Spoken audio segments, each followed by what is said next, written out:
Alright, let's get the show on the road. Oh, wait. You know what would help? Actually turning my camera on. What?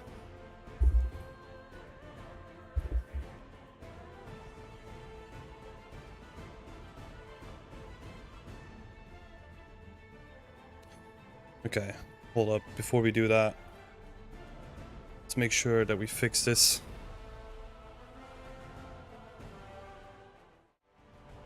Do it like this for now.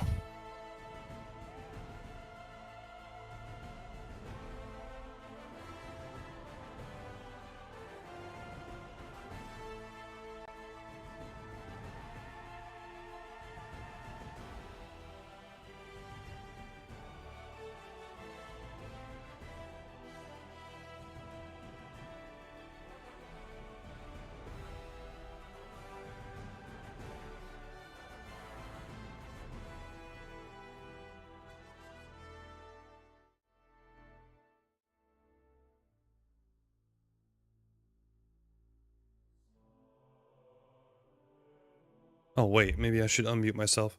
It's all going wrong today. I think we're finally set up. How's everyone doing today?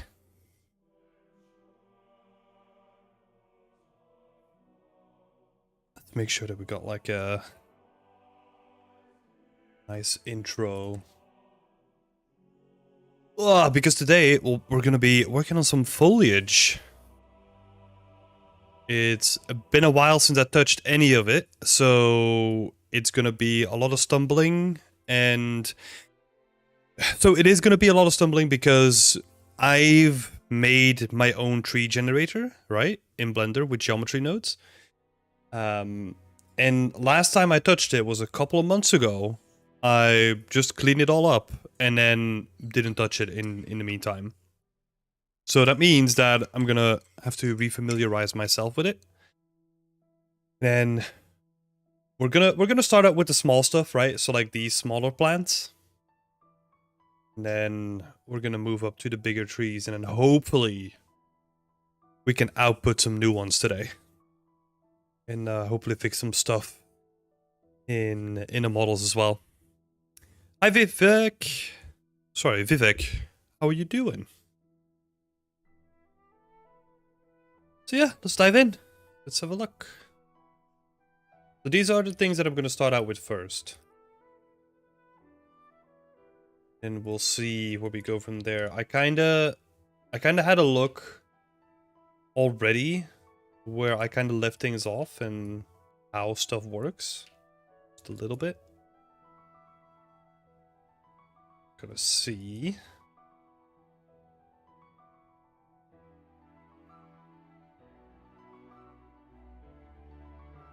No leaves. No secondary branches.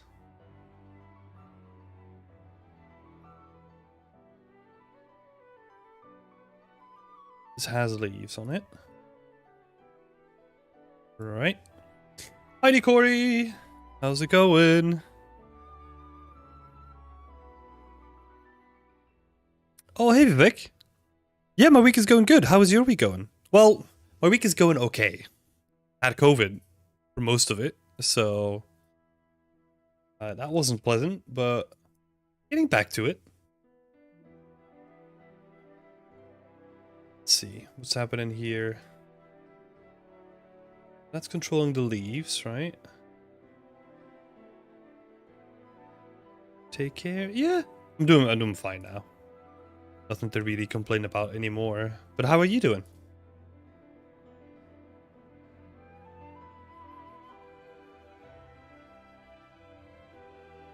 So wait, we got barren branches.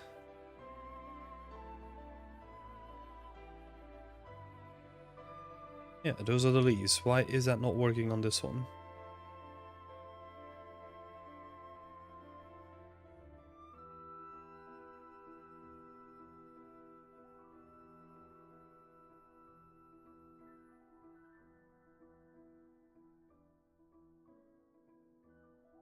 We could do is we could just duplicate the settings but I don't want to figure out why it's not working.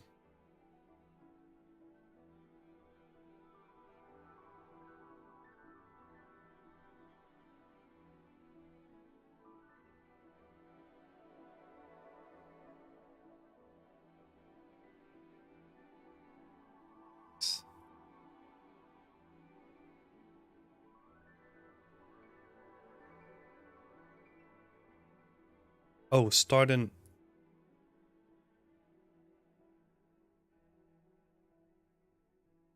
No, it's turned off here as well.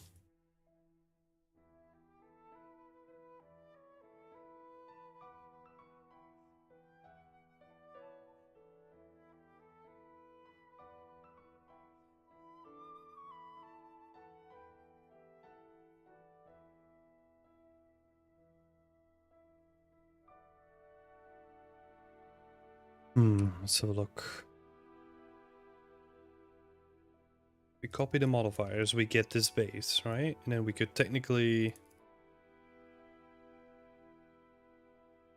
do something like this.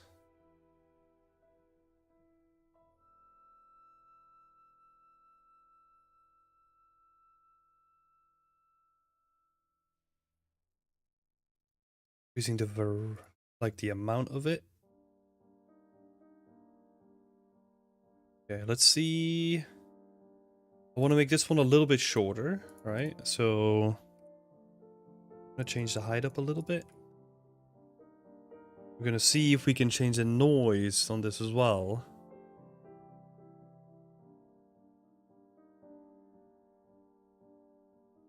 Yeah, something that's a little bit straighter, and then we'll probably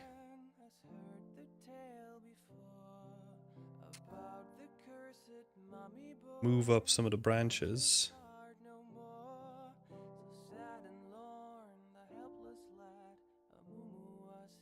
And maybe add more of them as well.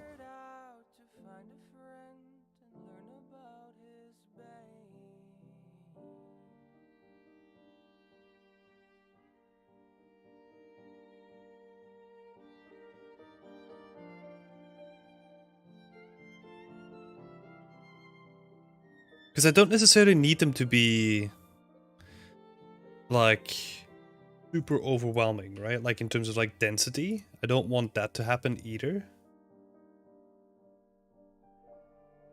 Because you can see like this stuff is already like really dense, and I don't necessarily want that. So I'm gonna see a little bit shorter.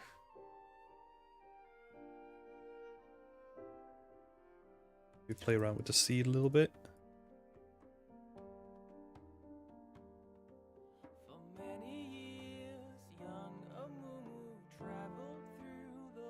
Then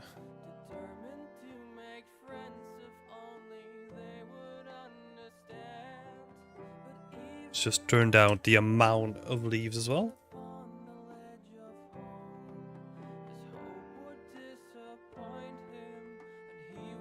I'm gonna move all this off.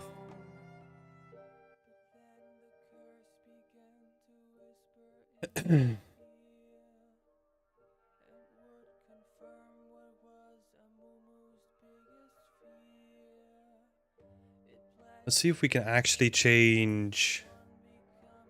I think that's broken currently, but let's see if we can change that dip that's happening here.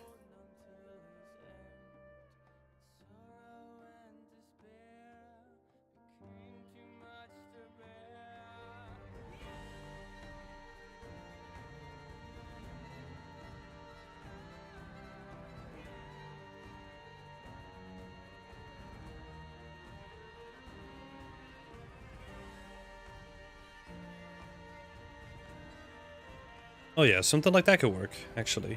Where we just straighten them out a little bit. Hey Jeremiah! How's it going?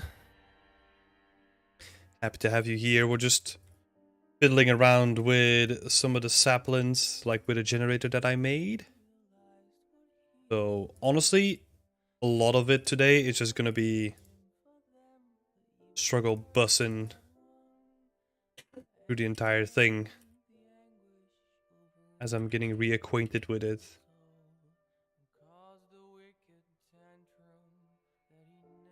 It's looking pretty interesting. I don't like how they all just curve up into themselves, though. See if we can kind of change that. Okay.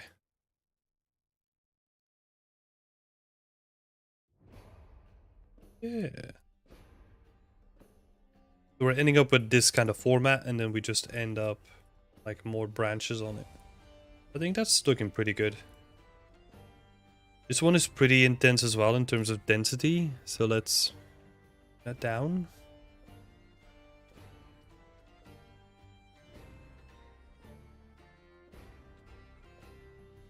Pretty good. How are you doing? Yeah, I'm doing pretty good. Pretty good. Trying to figure this stuff out. Way better than the beginning of the week when I had COVID. It wasn't too bad compared to like what other people said about it. Mostly just chilling in bed, honestly.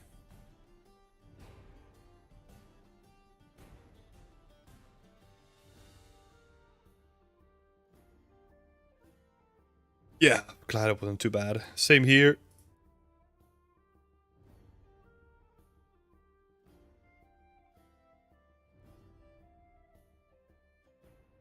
Might as well do like a sort of an optimization pass on it as well.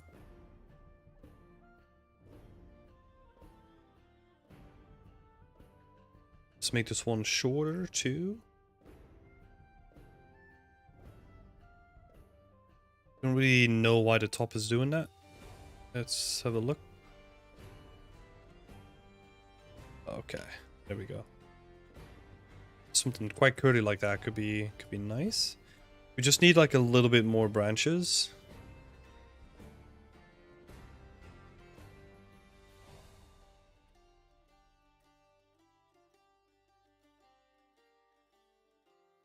Yeah.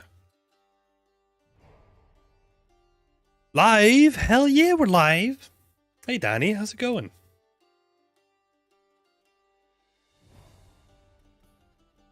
Hi, is this an add-on for trees? Yep, it's an add-on that I made myself. So I made this in geometry nodes. And it's not publicly available.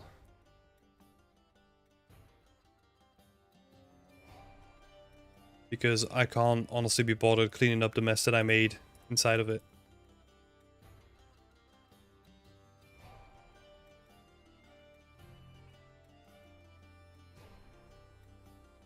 Oh, you had a long day, Danny? Welcome to Unwind.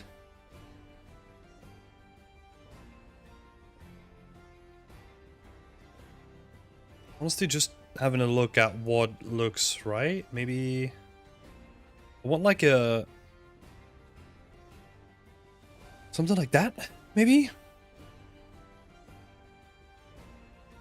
Let's tweak the mask a little bit.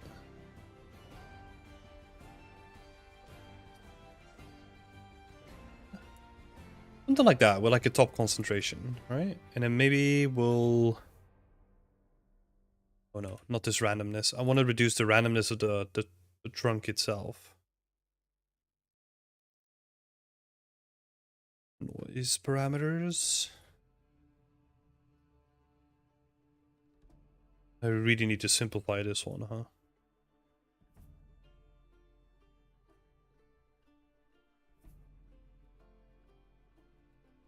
I think it might also be because I'm playing around with the start handle too.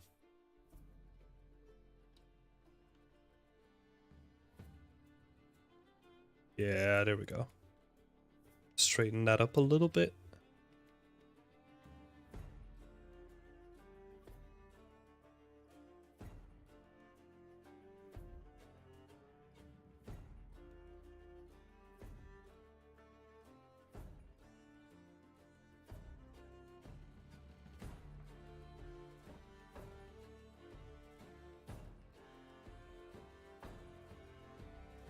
Probably gonna make this one a little lengthy.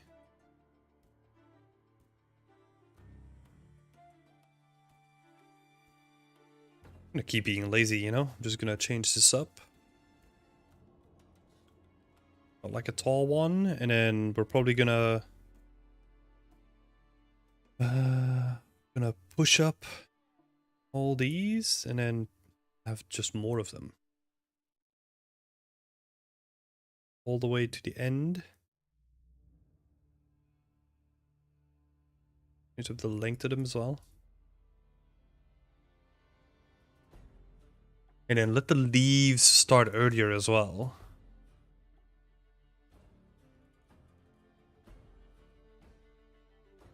Maybe some more of them too.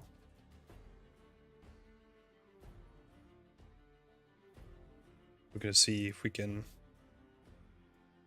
something nice.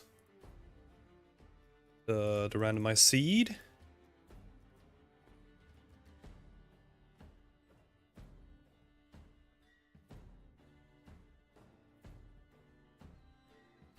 It's looking decent.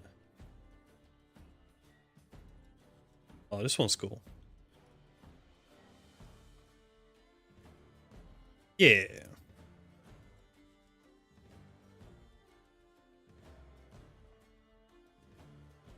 Or maybe let's fatten this one up a little bit so the trunk is like a little bit thicker.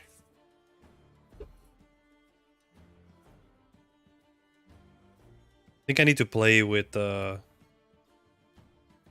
handles a little bit though.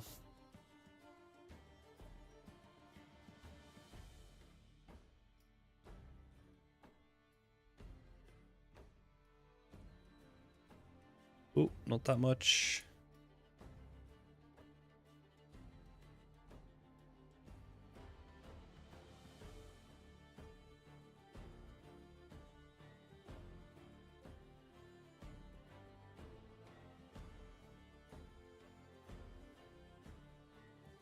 Oh, that's a start handle.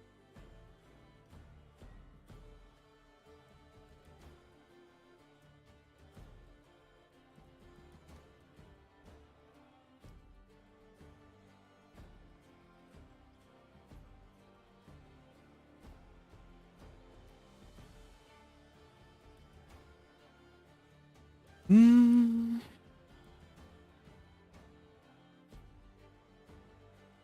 Let's make the branches a little bit longer.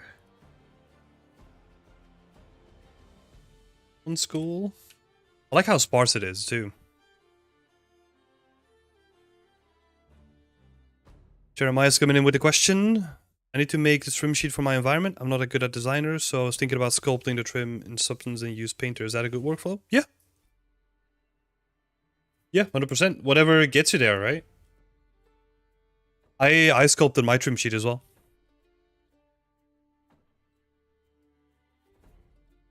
When it comes to that stuff, it's more about like what you're comfortable with and what gives you like the quickest results. Because if you're not good at designer and you force yourself to use designer anyway, then you're just losing time, honestly.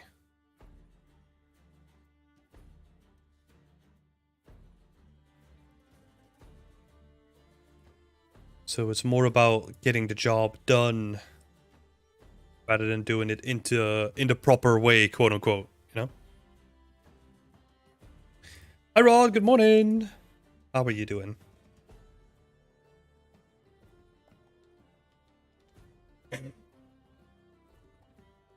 Push them up a little bit.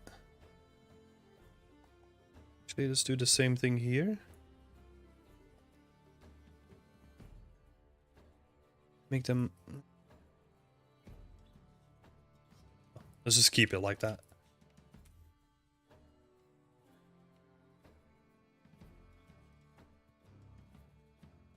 Then we'll make like a sparse one that's not as tall.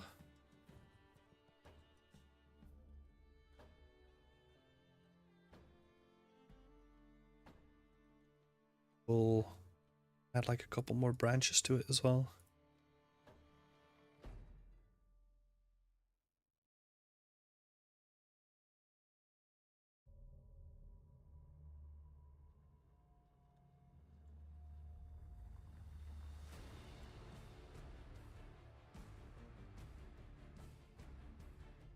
Yeah, that's the one that I created, yeah. Geometry nodes. Just like a whole bunch of junk linked together. It's working though. There's like a whole bunch of kinks and like stuff that I want to adjust with it, but I honestly... I can't be bothered. Not for the stuff that I need anyway.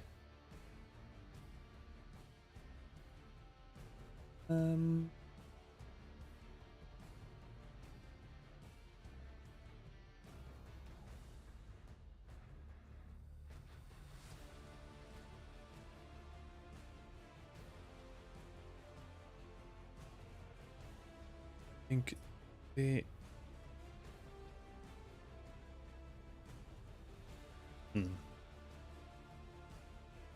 See if we can find like a quick variation that looks quite neat. That one looks cool.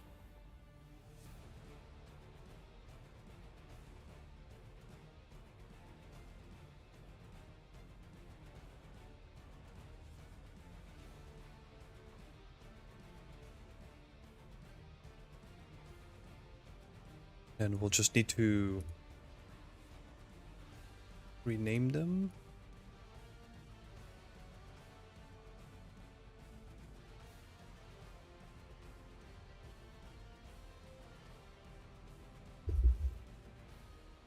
Wait, let's actually... They are way more dense than the previous ones, right? So...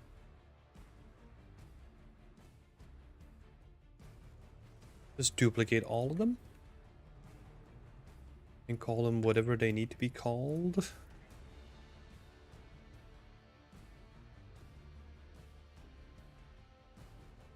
Might need to make still even shorter ones. This one is already quite big, so maybe...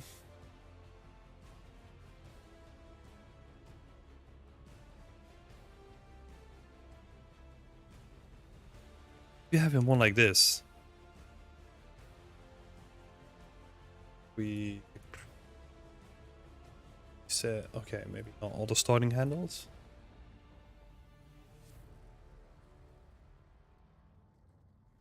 Let's do that. Restart.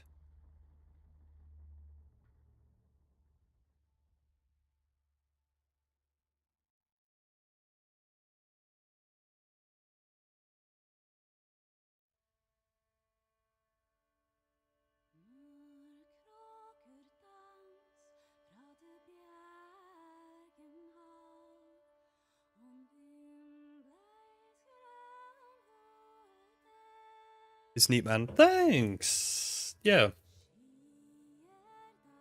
It's gotten to the point where I've done it. I've done the work. And I could technically still keep working on it, but I'm so done with it, you know? Like, I don't want to go back. That I'm just powering through at this point.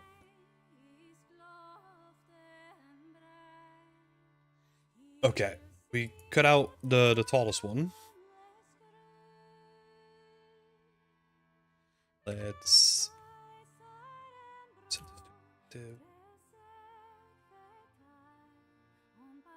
and then do the renaming that we were doing.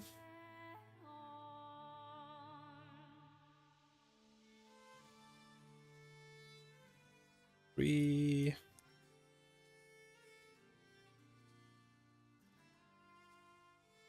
6. I don't think I have a 6th version in the game currently, actually.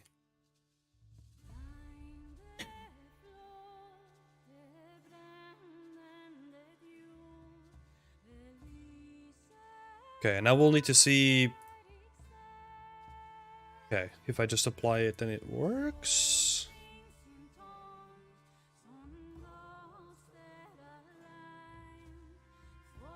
Let's see, it doesn't have a UV map, so I need to...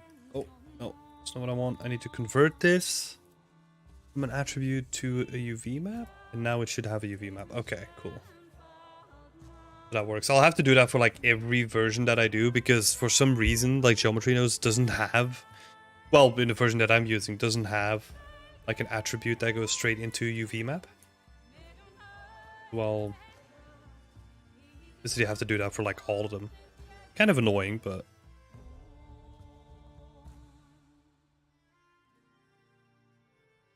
Why? The UV map.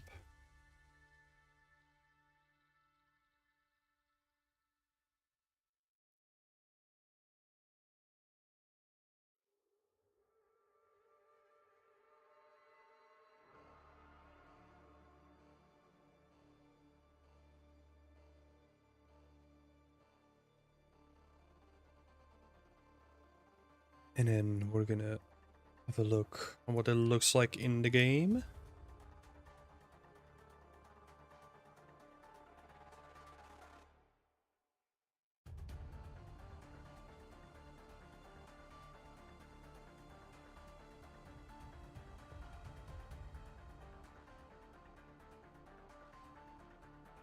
Where did I save them to? Let's have a look. Biomes, trees, sapling, they go to biome temperate. Okay. Let's see, biome temperate. Let's just do one. Let's see.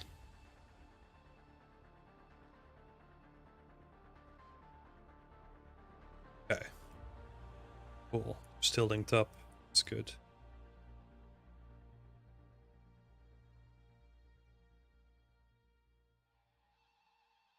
Oh, yeah. I see what's happening here. So we have a world position offset that's currently affecting all our leaves, right? But it's not affecting the trunk itself. So actually, let's fix that.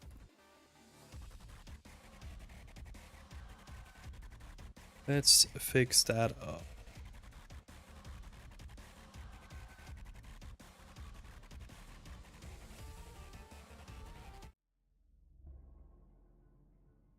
That would mean that we'll need to create a new instance of this one.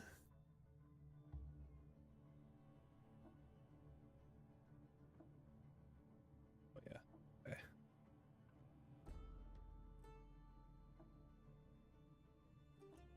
So we're gonna duplicate this one.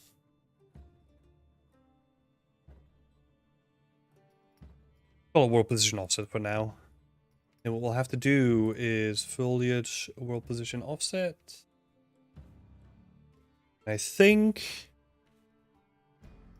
Let's double check. I think I linked that to the vertex color. I think. Yeah, the red vertex color is being used for that. Okay. But it means... I think I set that up in my tool. It's, oh,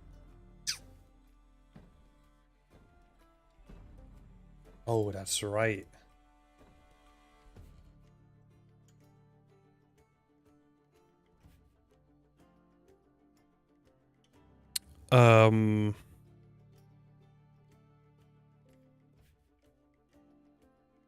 Wait, did that come in correctly?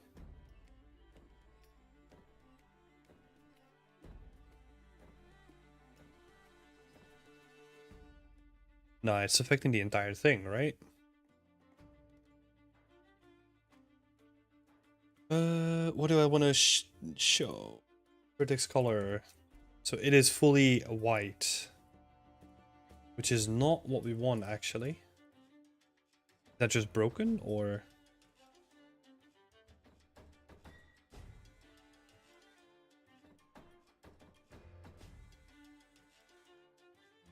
Okay, so it is doing that.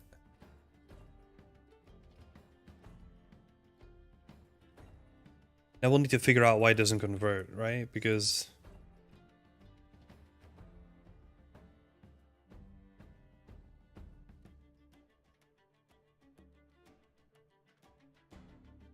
the curve one color.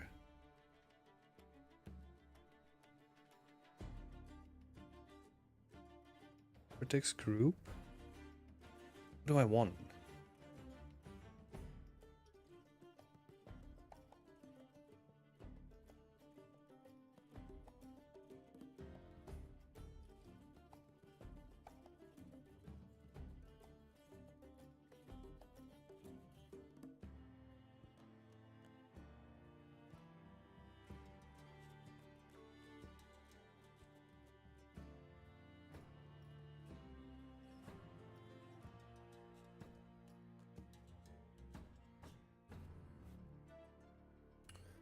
How do I display this again?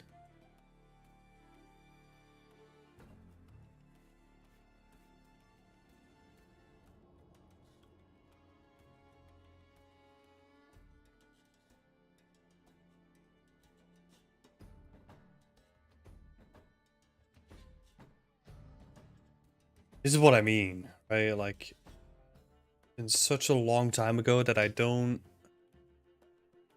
know how I did it in the first place. Just go back for a little bit. I'll figure it out later. But at least the trunk and like the leaves are synced up now. It's good. Just have to do that for all these as well. I don't think I have a sixth one, so I'm only gonna expand these ones.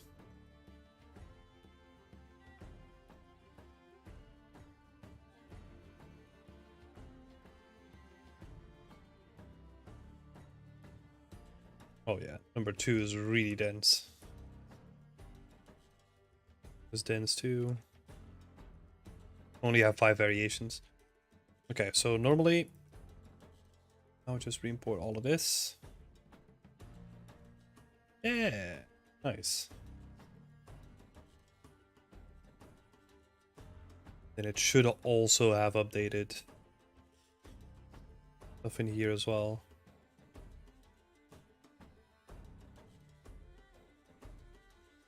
Oh yeah, the only thing that we need to do is set all of these ones to that world position offset.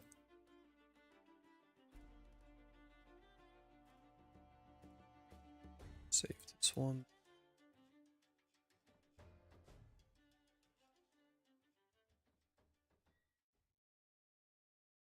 Nice. Okay. So that should be fixed then. Currently they're floating, but that's also because they don't have like vertex color assigned to them, right? So once we fix that, then they will also no longer be floating anymore.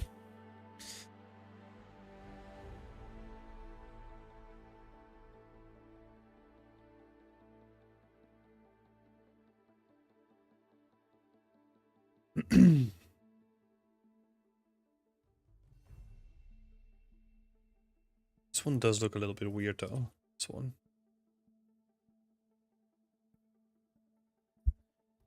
Looks nice. Yeah. I think way less dense than before, and that was actually what I was going for anyway. So that's pretty good.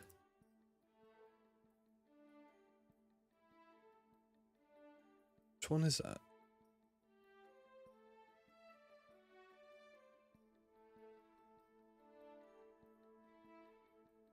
Oh, that's that one.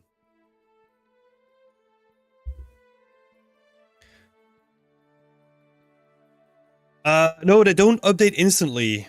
I have to re-import them, right? So I kind of save them over the same FBXs whenever I do an update with the same sort of name. And then all I have to do is right-click re-import and it will update the mesh. You can, however, set it up to update instantly. And the way you do that is you export everything to inside of the Unreal Engine folder. And then Unreal Engine has an option to where it automatically looks for updates in the folder structure. It will automatically import those. So that would be like a way of doing it automatically. But I'm not doing it automatically here. I use this add-on here where I can just select all the assets that I want to export and then just export for Unreal Engine. And because I'm saving them to like the same location with the same name, it's overriding like an FBX that's already linked to Unreal Engine. And that's a very quick way of doing that. Is the add-on easy to use? Yeah. Yeah, I mean, it has a bunch of options, but like honestly, the only option that you use is just setting the export path, right? Like this thing here where you save your static meshes. Maybe your object properties, because you have to set this to export recursive. whenever you want to export something, and that's it. The rest of it, I don't use. Well, apart from the button here, of course. There's like a whole bunch of options if you want to export like vertex color or animation or collisions or anything like that.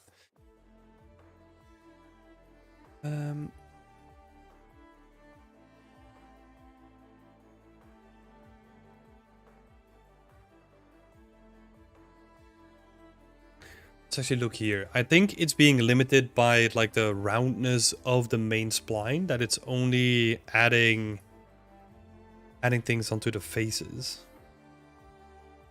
So what I'll do, well, 16 shouldn't be the case then.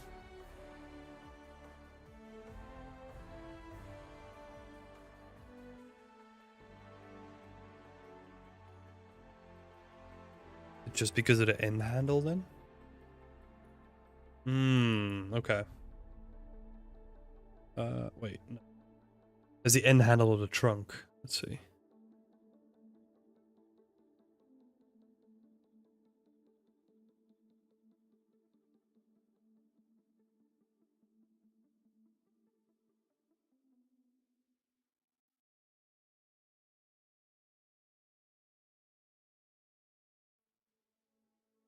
I'm always looking to get something that doesn't just look two-dimensional, right? So this has like a nice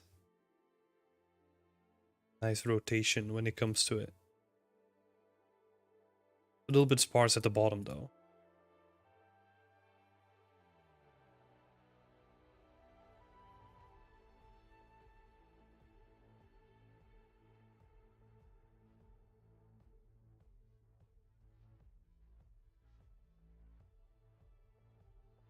It's quite nice. It's a bit top heavy though. Oh. Yeah, that one's cool. We'll tweak it just a little bit. Up. A little bit more randomness in there. Too much because it looks weird once you push it too far. Okay, cool. And then we'll just use that instead. Apply it, do the same thing here with the UV mask. With the UV map, sorry. Oh. For 2.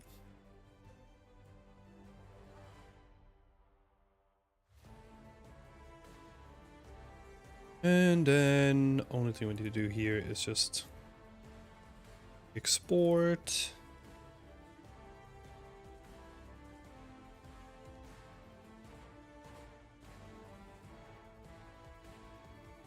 Okay, I'm gonna go into this one manually just for a bit. Because this whole section looks a little bit weird, having like multiple tentacles coming from the same side. We're just gonna some of these. Throw them out a little bit.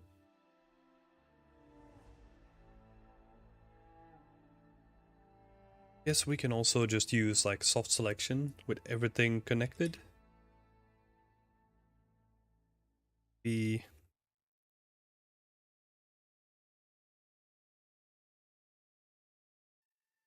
use that.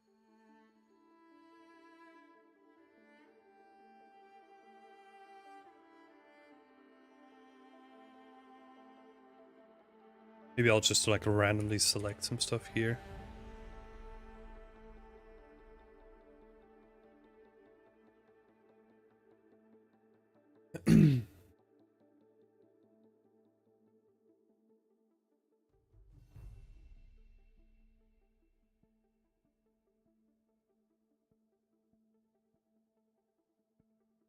That's a bit better.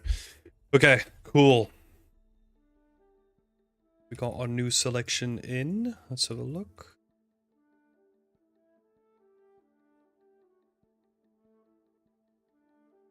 It's cool. I think that's one of the ones that we still need to adjust. Those are the taller ones.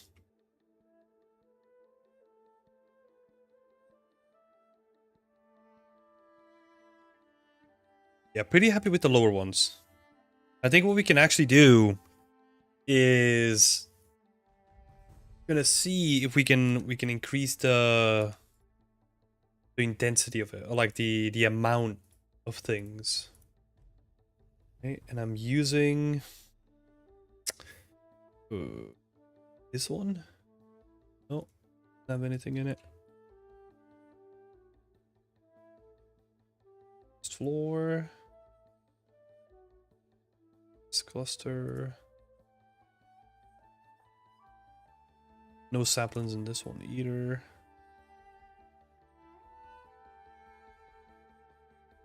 Okay, so here they are.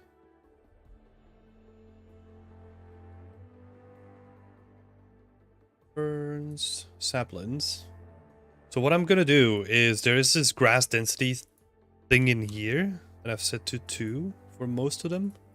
It's gonna increase all of these. Oh, well, not 65. It's too dense.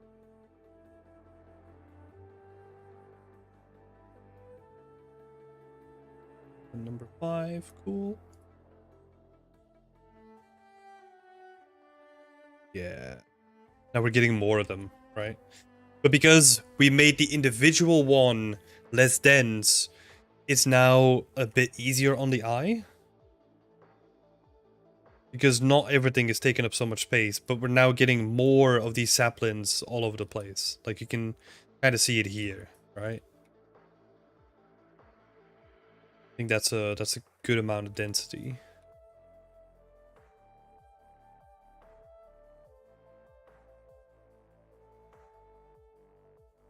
Horse grind is so nice, man. Thank you.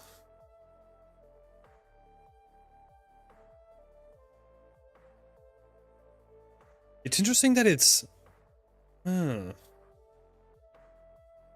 Interesting. I thought that these like sharp edges were always like a limitation of the geometry, but apparently it's not.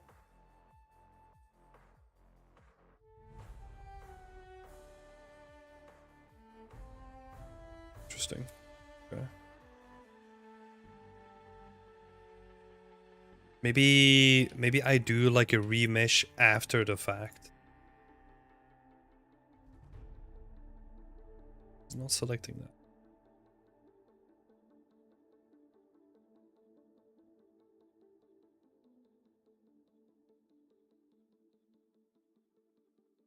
Okay, so these ones are good.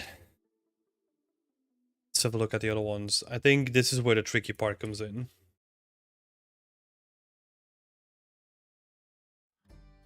Get a simple one first, right? Let's start with this one.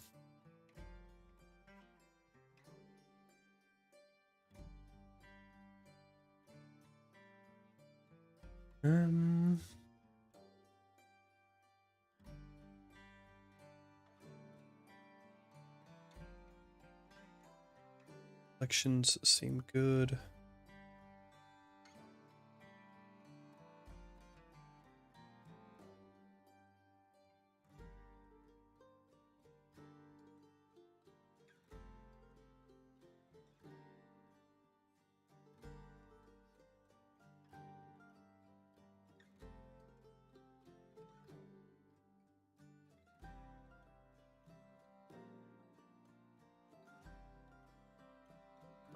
Handle. Always move them a little bit up, and then we'll a little bit longer as well. Now we'll have to see if we can spawn like branches on top of them again, right? Because that seems to be broken now for some reason. So we got the main branches already happening. What we probably want... branches full, small. Okay, let's see if that collection is still intact first. That's the core of it, right? So...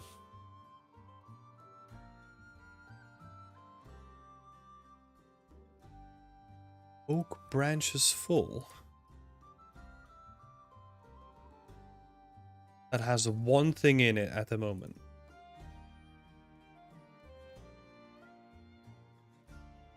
And then the barren ones What is this?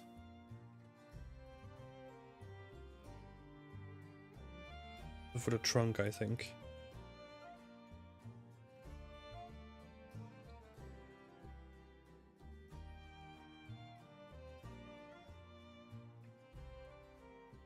The oak branches full has this one in it. Okay. That's good enough for us to test, right? Go back to this thing here.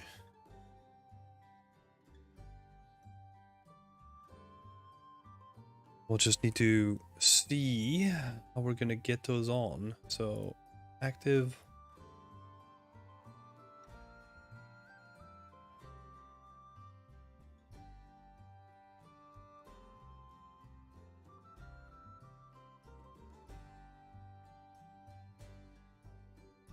The leaf variation.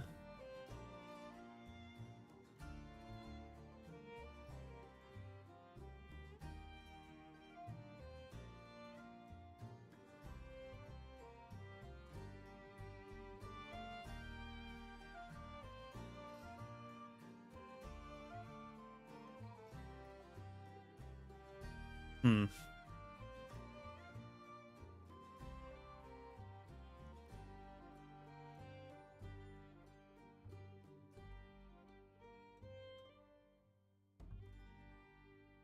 Okay, does this one work?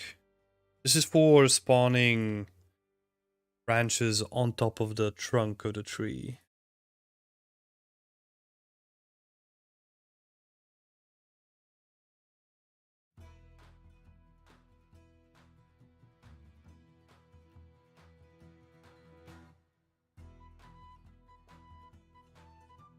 This one just broken?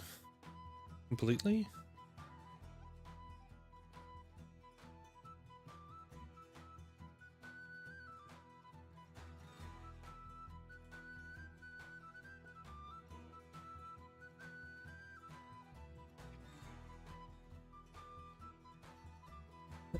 Well, that means we're gonna have to dive into it then.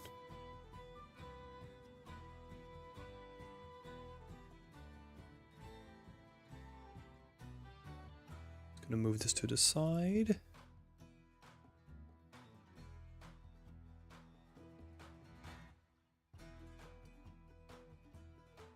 But just have like a grayscale window like next to me so I can kind of just check what's happening there.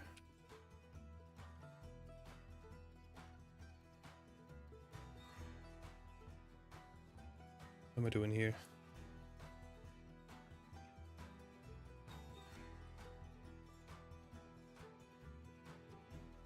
Switch these two about. So adding trunk branches, right? It's not being factored in. Probability mask. Oh, I see. So this probability mask allows me to control masking of how many pieces that I want, but I just didn't connect this up yet for some reason. So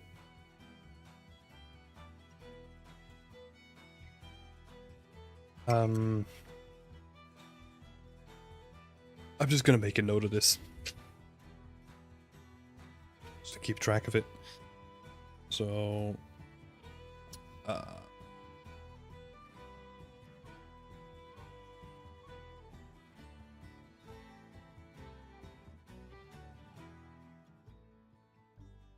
trunk leaves mask.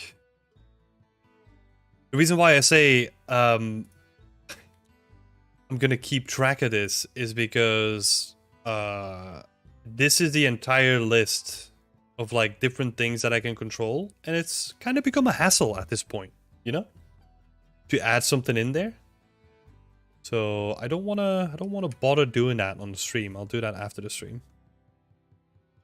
I'm just gonna set it to 1 for now. Probability mask 1. Let's see if the same thing is happening for the...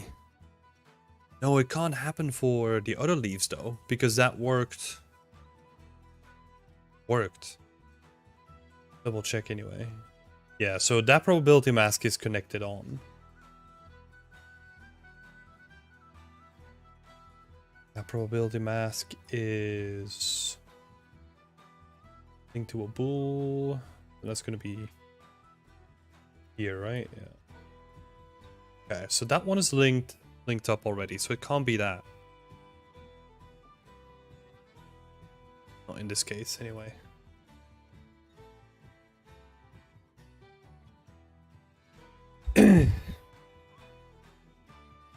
Jeremiah, coming in with a question. I was wondering, I have this concept of a wooden house and it's all bent and unique and I want to make it modular.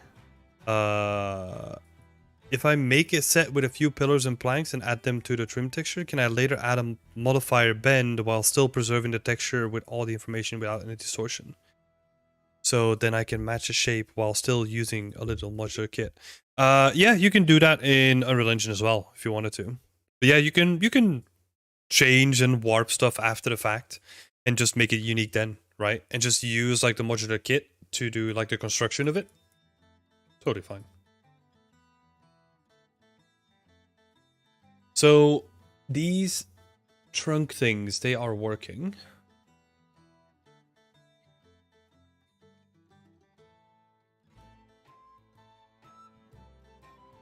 Leaves main.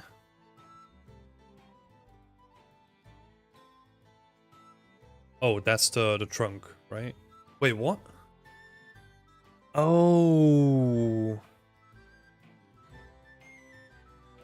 This collection is still linked to the trunk collection.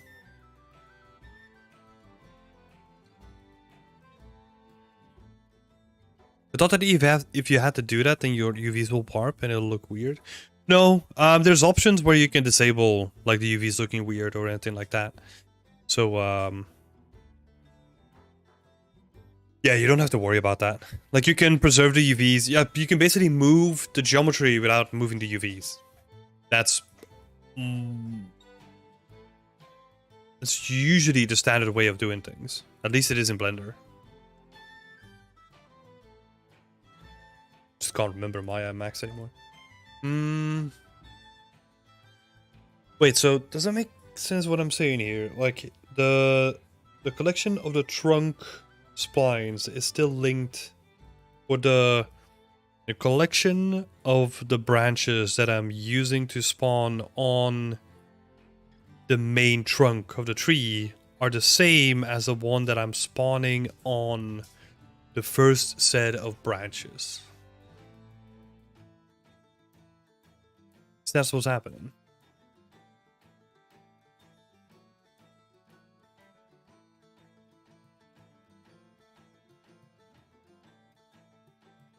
Is that right? So input 85, input 176. Input 85. Okay, so the material is correct. It's just this input that's wrongly connected. But that means that it's not spawning branches because can't spawn branches? But then why does it work on the other one? Let's have a look, I guess.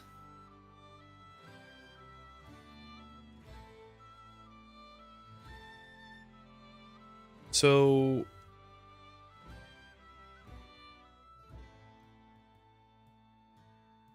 in here, this is the one that we're using for the trunk branches, right? And that is where's it again? Is number 1.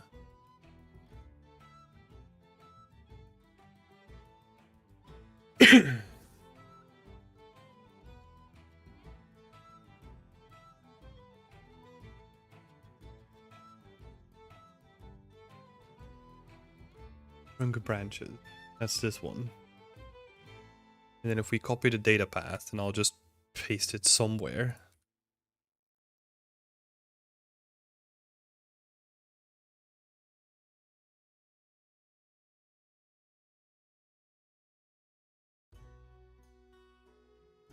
It's not right.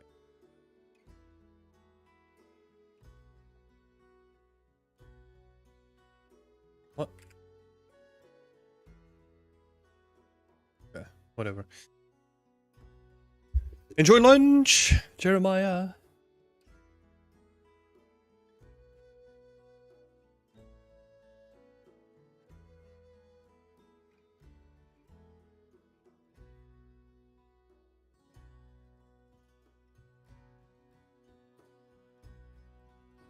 So, trunk branches are here. And then leaves. Leaves collection is here. Okay, so that means that it's just in the script then. It's not actually wrong in there. So I'm just looking up like the one that I need. Where's my collection?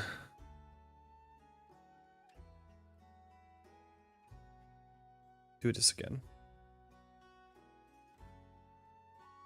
Oh.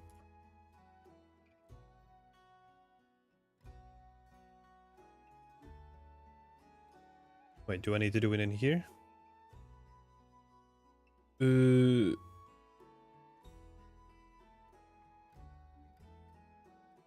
Oh, that's where I need to do it. Okay. So that's input 90. And then I'll have to leaves main, right? That's linked to 90 instead.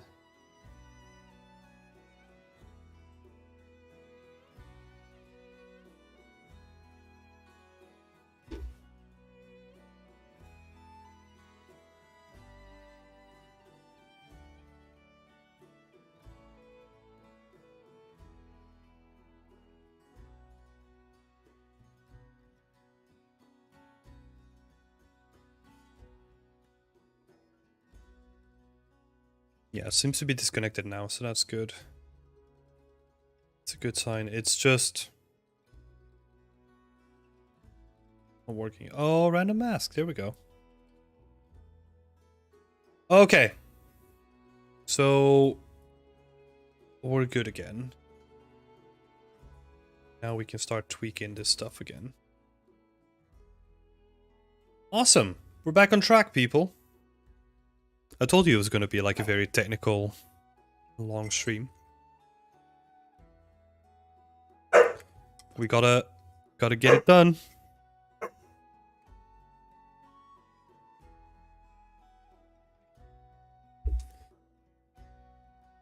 Yeah, Nacho in the back. He's celebrating that he got a treat from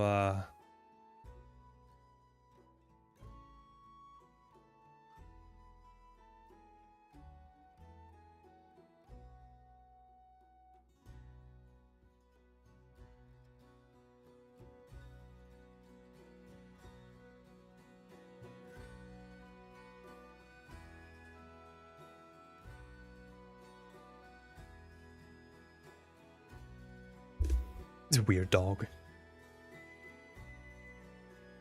I don't think you can see him actually.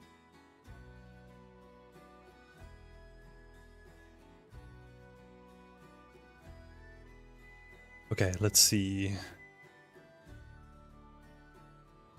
Don't want this to go all the way up to the end.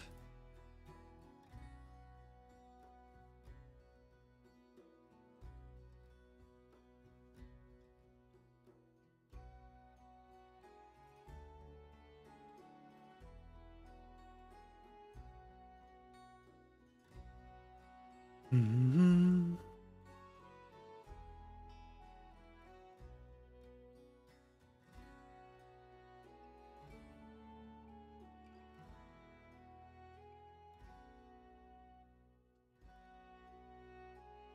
Okay. Where am I looking? Leaves. Yeah, I want to keep with the same sort of like density. I don't want it to be like too much. I'm probably just gonna test this one first. Let's see. This one feels.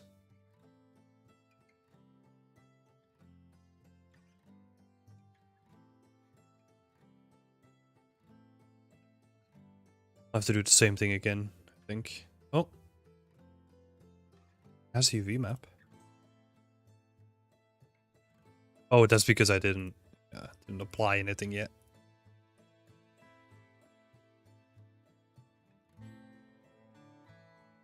Elwin, greetings! Very new here, haven't joined the Discord community yet, but I'd like to thank you for all your efforts in bringing fellow artists together. Yeah, you're welcome. You're welcome.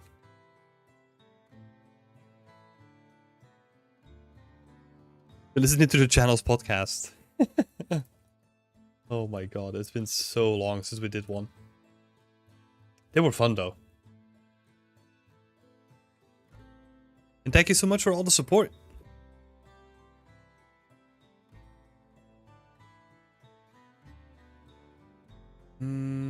Okay, so oak tree small, cool. Set this to export. Let's bring it out again.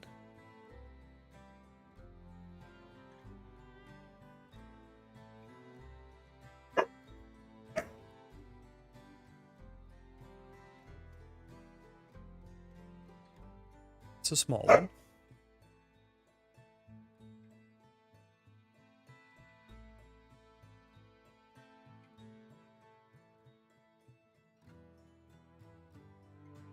There we go.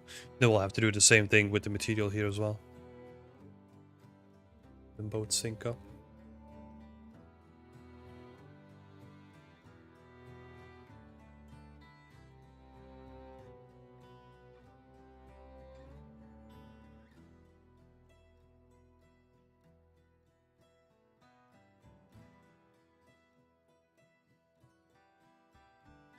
Yeah, it's looking pretty nice. The only thing that I don't like is like where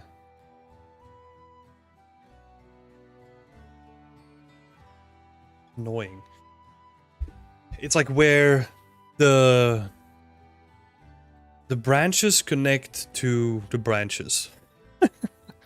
It's where the flat plane branches that I'm creating, right? Like the fake branches here with all the leaves on, is where they connect to the actual geometry branches and they don't match up in size. That's what is kind of annoying me at this point. Or what that kills the visuals a little bit. The easiest thing would be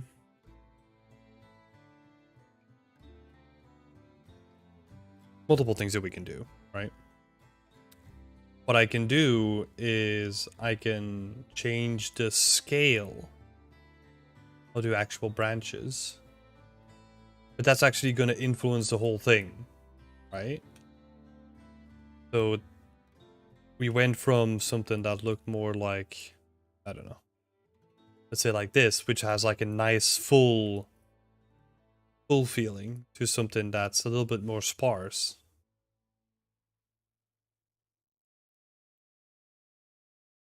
So let's say something like this.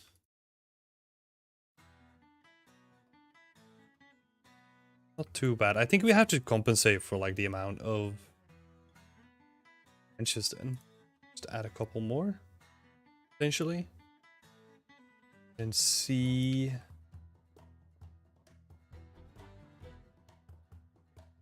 Still somewhat visible. I think what I'm gonna do, little cheat here.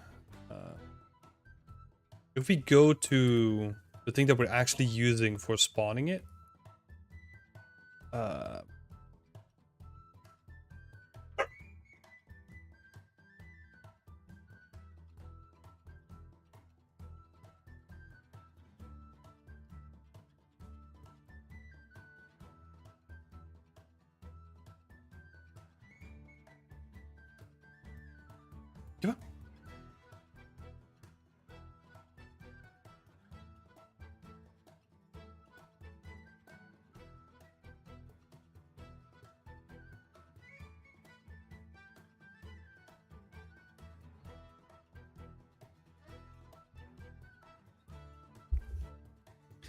Oh no, Nacho is camera shy now.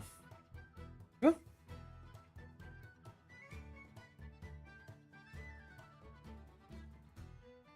I don't think we can do this approach actually.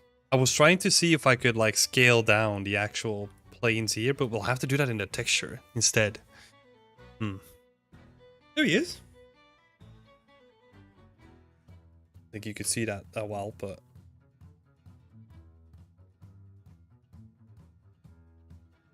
pick him.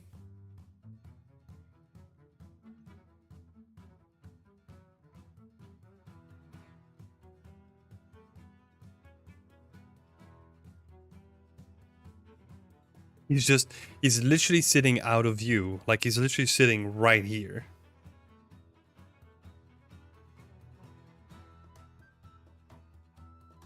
Pick him. Go. Yo. What? What? Want it? Huh? Silly. Silly. Oh no, I know what I want to scale up. But I'll have to do it in texture. I know how I need to do it.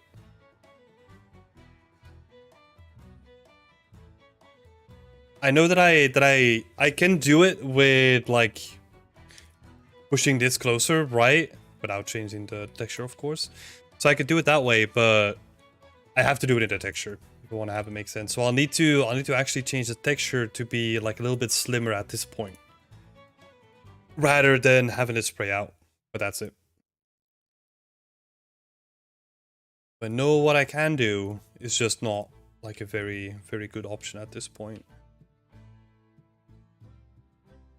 But I think what we have going for us at the moment is actually pretty good.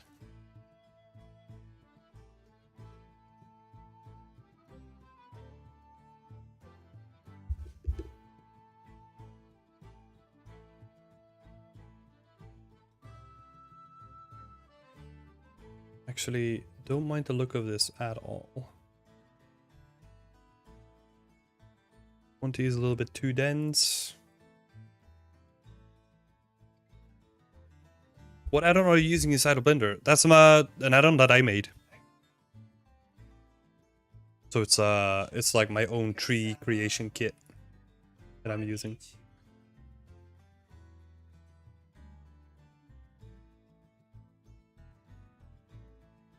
I think I like this one now. Let's get that into the engine again.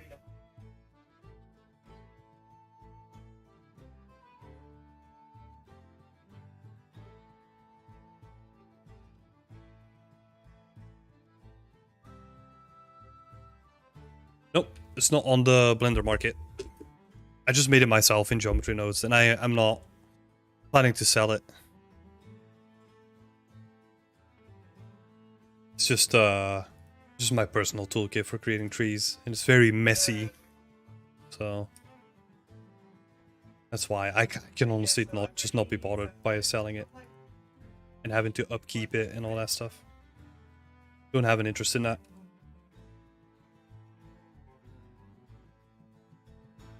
Let's have a look. Oh, yeah. This isn't gonna work because I still need to convert it. And then convert to UV map. Cool. Export that again. Yeah, there we go. It's better.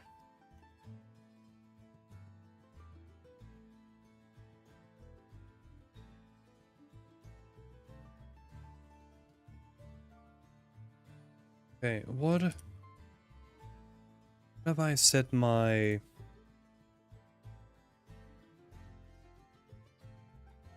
Yeah, I want my leaves to grow like way out further. That was the issue. Because the thing that I'm trying to solve here is you can kind of see these like squiggly branches coming out that have no leaves to them, right? And you, for the most part, you want to try to hide that as much as possible. That's what I'm doing here. Like, I'm pushing them out further.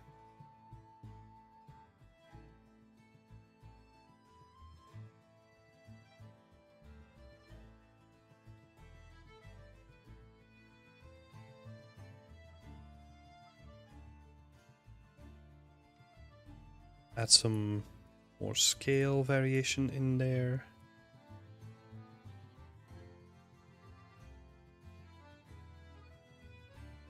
Technically scale the ends of them down as well.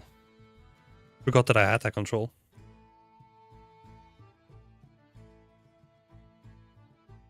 Okay, let's do that again.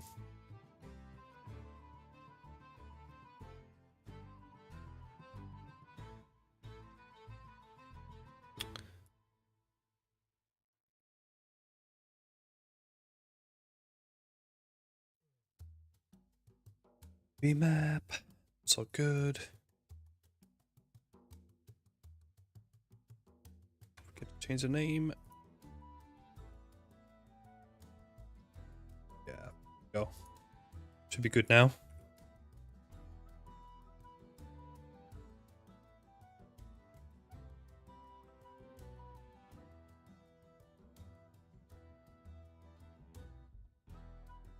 Yeah, like that. Looking quite nice. And it should also have updated like the ones that are in here anyway. Just updated the one though. We might not see it yet.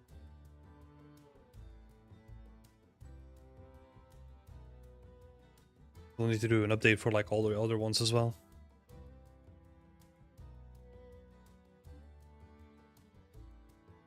Oh, here it is. Is that it? Nah, that's not it. Okay, let's do an update on the other ones as well. So let's see if we can fix those too.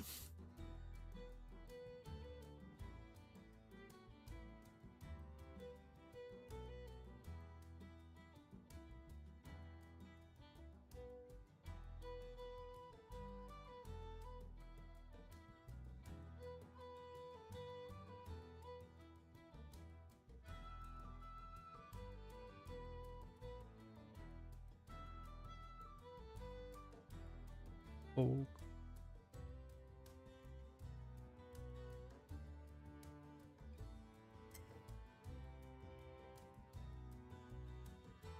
Elduin, if you're still here, which one is your favorite podcast episode so far?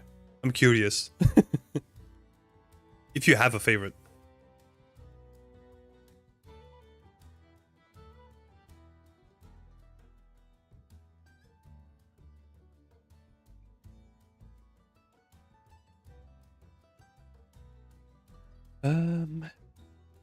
Electronic branches, that's gonna solve these ones.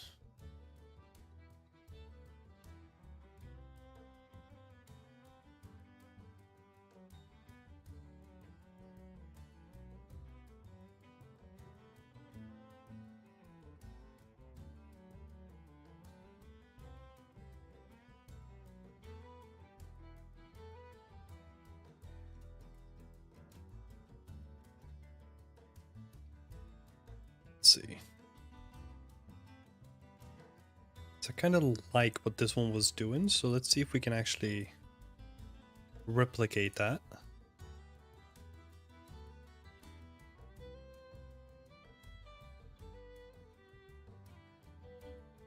Oh, nice! You're just building your portfolio. That's awesome. And I'm assuming, well, let's not make the assumption. Like, what do you want to do?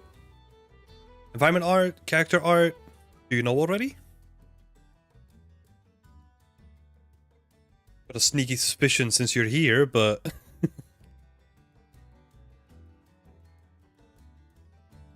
Let's change that to 1. I think I changed like a whole bunch of like parameters to do with like the length. That's why I have to redo so many of them.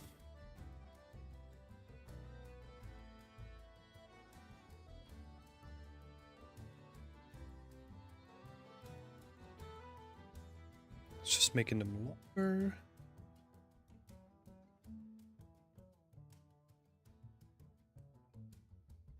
Oh, that's the end handle. Let's see.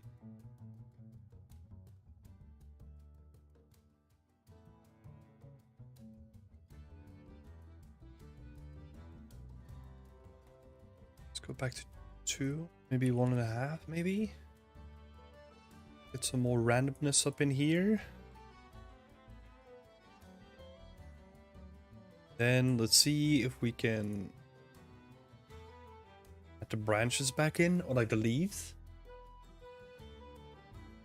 Plus end scale. Oh, random map. Yeah, there we go. Oh.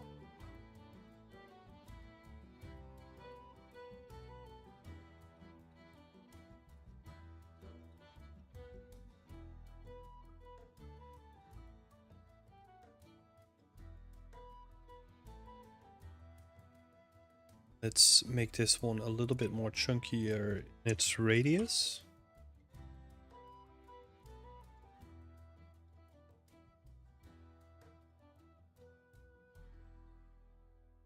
Oh god. Oh, that's the branches. Not paying attention. Guess we can do that just a little bit. And then go to one here. A little bit chunkier as well. Nice.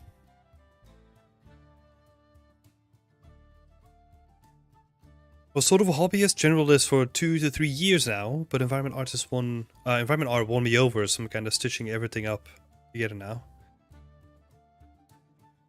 Yeah. Okay. Let's see. So what did you do as like generalist hobbyist in like 2 to 3 years? Was it just you personally tinkering with stuff, or did you do, I don't know, commissions or anything freelance? Oh, Rod, you like the working without a concept one? Oh, interesting. So the workshops, right, that you're talking about? Yeah, that was an interesting one. That was pretty long one as well, right? I think that was one that lasted for like 3 hours or something, I think. With Will. As a person that I did the podcast with as well.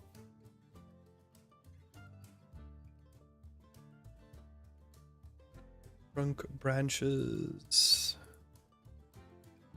Let's go for the main leaves.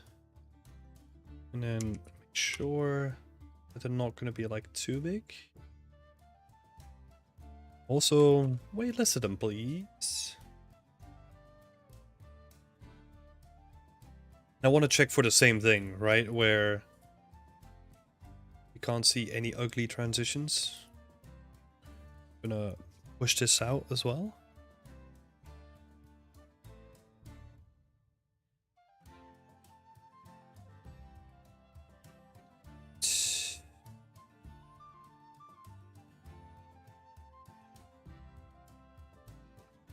Branch density, let's change that to 50. I actually like it when they're kind of sparse, you know? So... okay, let's do that.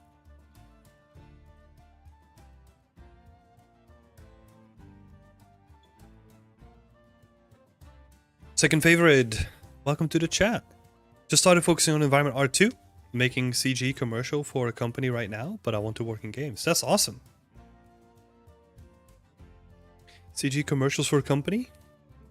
It's gonna give you some advantages, right? If you want to make the switch. Studying linguistics for 2 years, but eventually dropped because I didn't quite enjoy it anymore. Originally aimed more towards the VFX industry, so focus a lot on modeling and texturing. That's good, yeah.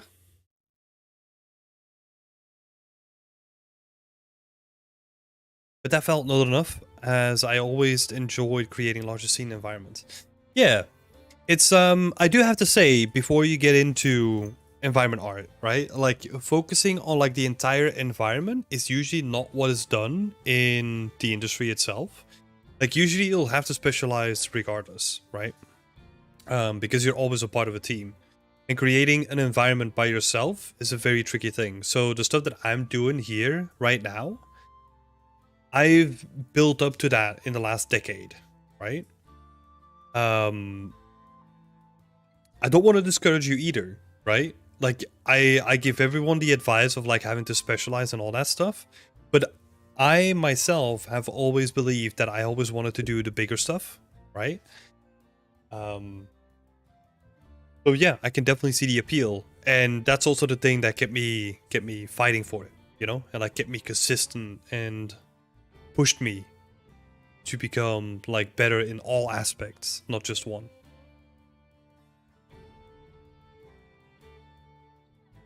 Just wanted to shine a light on that. Because you never know.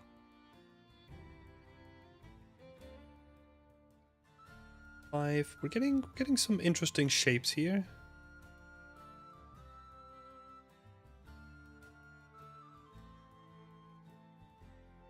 Kind of like that we have like this kind of dead space happening too. We have like a nice dense collection, and then there's like this little thing coming out of it. Feels very natural.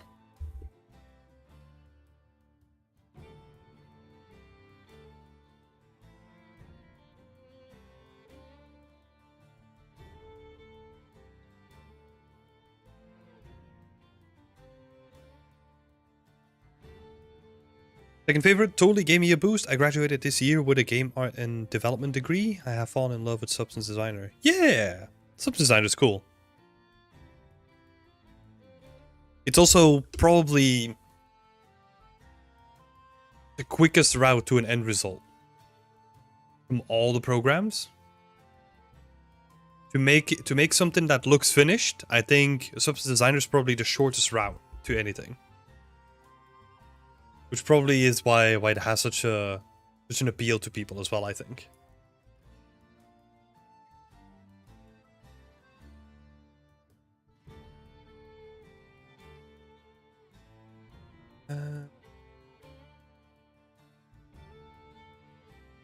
What are we doing here? Random mass. That needs to be 1. In scale, let's make that 0.6. 0.6 rather.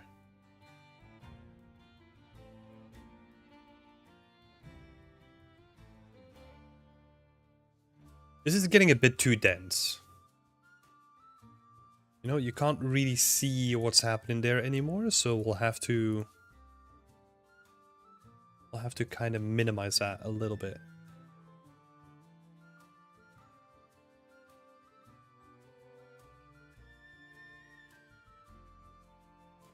And then scale.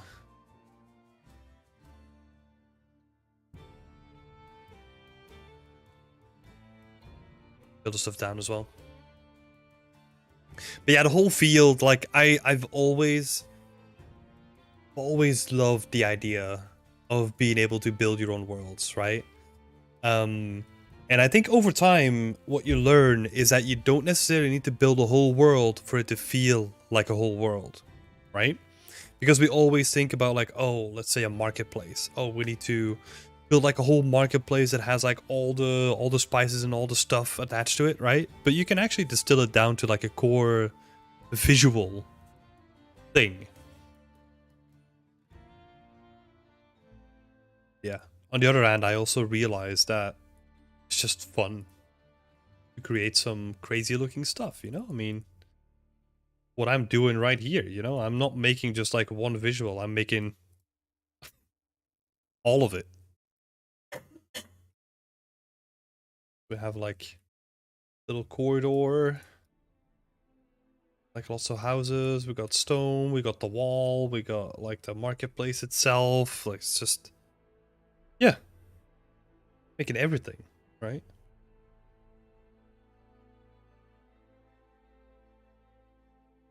Slowly but surely building it up, you know? Yeah, don't do this. That's not to say that you should be doing this, right? Like, not at all. Like, you should definitely be sticking with dioramas, 100%. Do what's smart.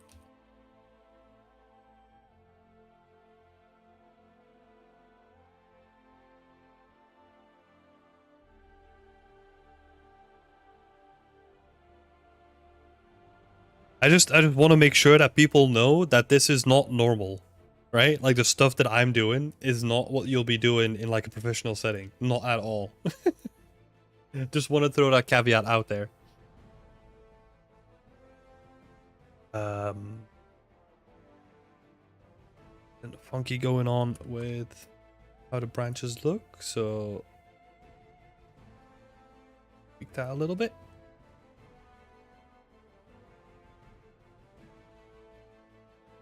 It's quite nice.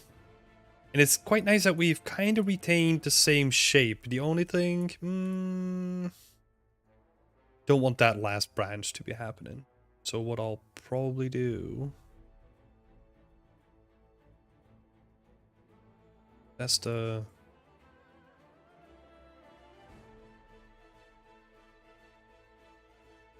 branches main, yeah.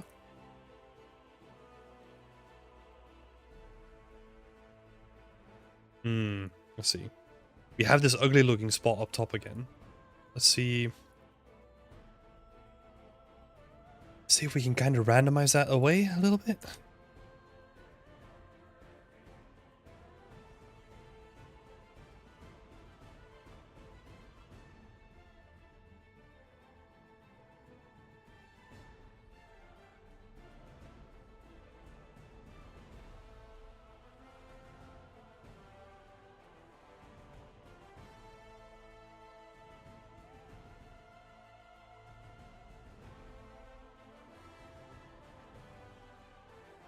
Where that I should try to narrow down and specialize on something. That's reminded me.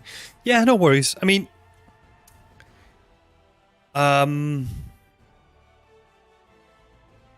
you gotta look at it like that, right? Because I know that hearing that might be a little bit demoralizing, and it was to me to a certain degree, right? When I was a student. But I think what usually happens is you specialize up until a point where that gives you like a good chance to get a job. You get a job and then you generalize again, right? I think the reason why I look at it that way is because if you want to get into the games industry, the hardest part of it is getting in. Like once you're in, once you've got like that experience rolling in, you can do whatever you want, right? It's just very tricky to get in. That's why I keep this sort of mindset. Explain it a little bit as well. But once you're in, yeah, you're good to go, you know.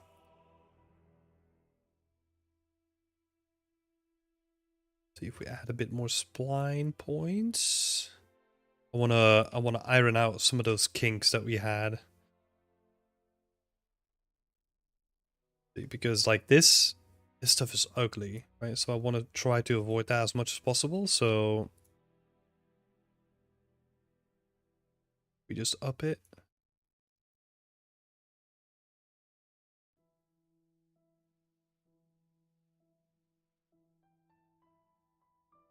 I think we should be good.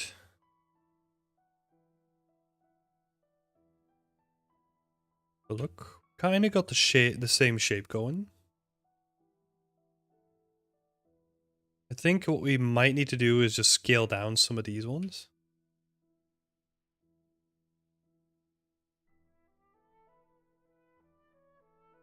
What do you feel is the highest needed specialization nowadays in the industry?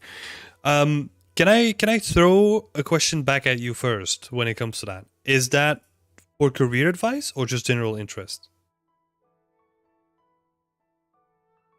Because I think it's a very valid question, right?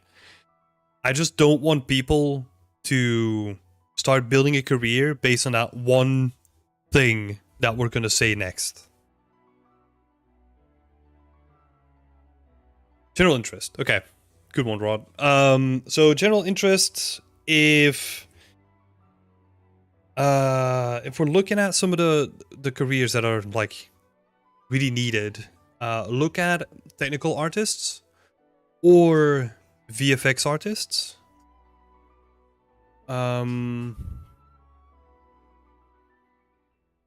Yeah, I would say those two for sure. Like, they have always been in demand and will probably always be in demand. Because it's such a narrow specialization and, like, companies basically A lot of companies just have like applications open for them constantly. When it comes to the art side, right? When it comes to the programming or the programming side, that's a whole different can of worms. Um, yeah, there's a lot more people looking for programmers there because if you have the skills as a programmer, you can make much more money not working in games. Um, so that's what a lot of people do, right? They look at the salary that you get in a games company, especially European or UK one, and they look at the banking sector, and it's like, yeah, no, no thing, right?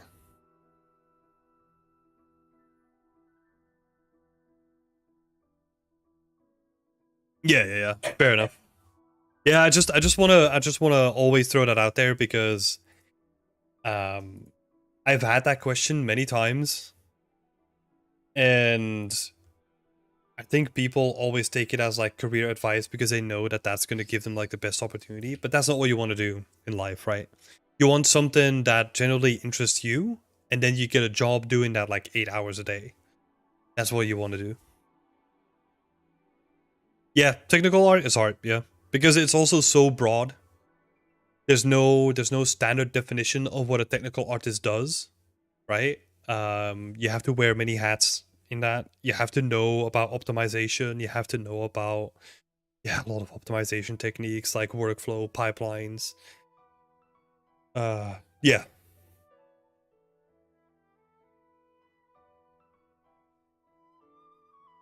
and it is hard. Okay, let's get this tree in. No, final thing that I wanted to do is change the radius of this one.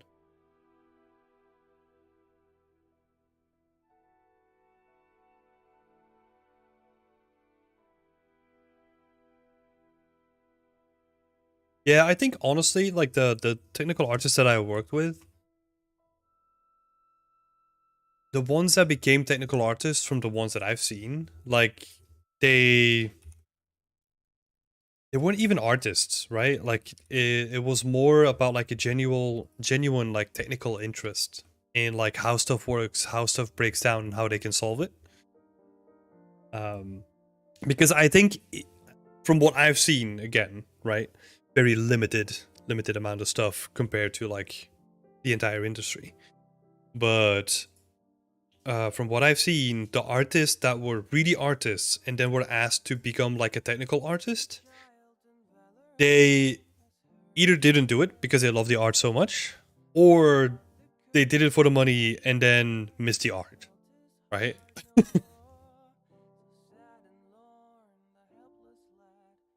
Not to diminish like all the people that are doing it, in any sense, way or form, but that's from my opinion what I've seen. Like either they came in from like an already technical field and became a technical artist, or they struggle with it. It's almost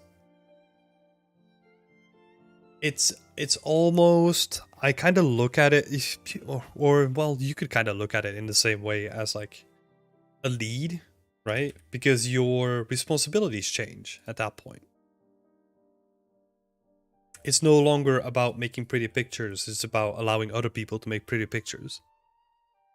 And how you can best like support them while doing so.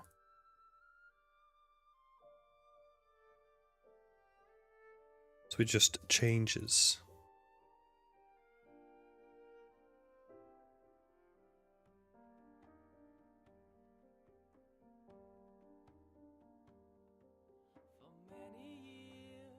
My humble view, TA is more in the dev side than the artistry.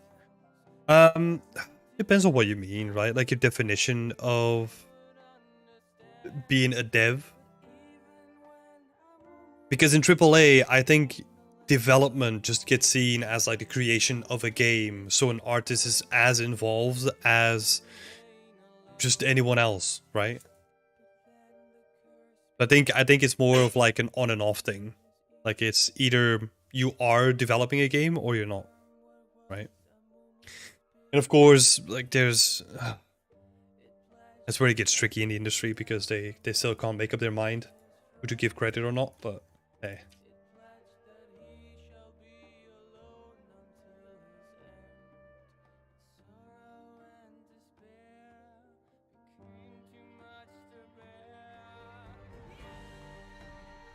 All right, let's flatten this sucker out.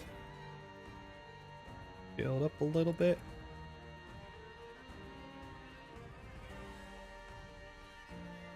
And then let's see. Let's get it in, shall we?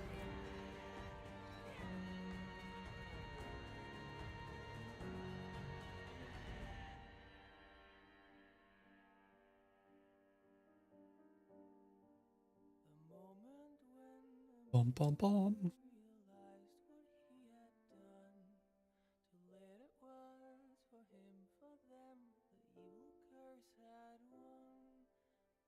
Let's just change the material here.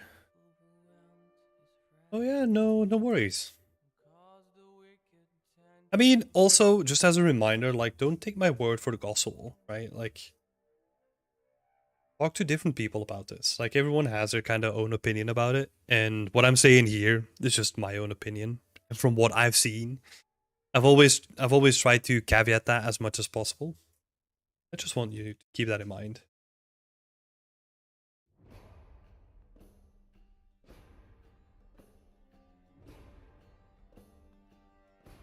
Yeah. It is fun though. Making games with talented people, being creative all the time is fun. So I can definitely recommend you get in. Like, not you, Rod, specifically, right? But like Alduin and like Second Favorite. For sure.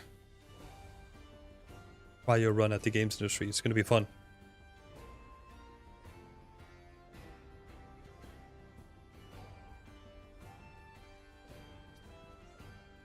This one was cool as well. Yeah,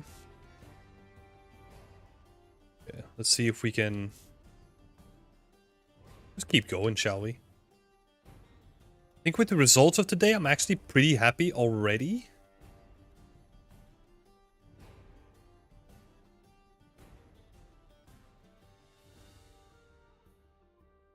Actually was expecting to be stuck longer, you know? So definitely making more headway than I planned. Which is good.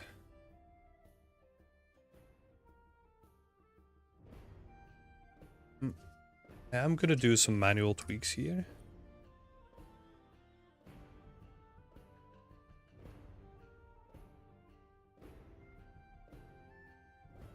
So I do not like this one tuft just sitting up here.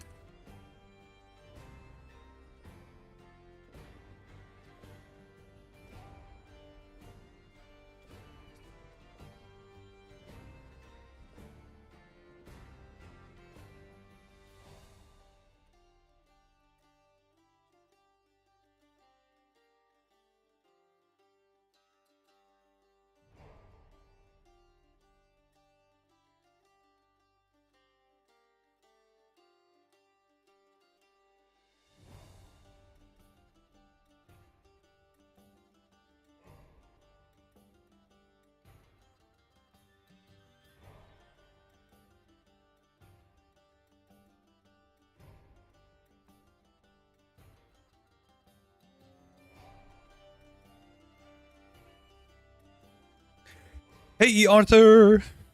I'm doing good. How are you doing? Making some trees?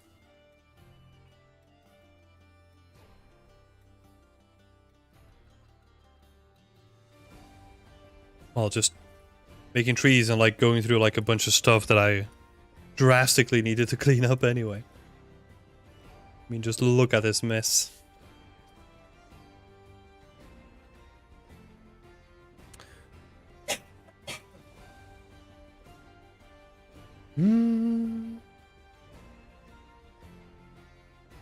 Make sure that the input materials are good.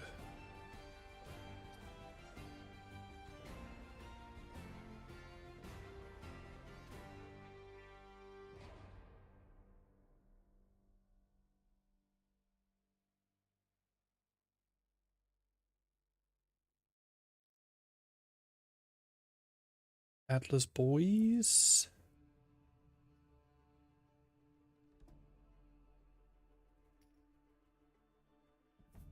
Just keep them at like 1.5.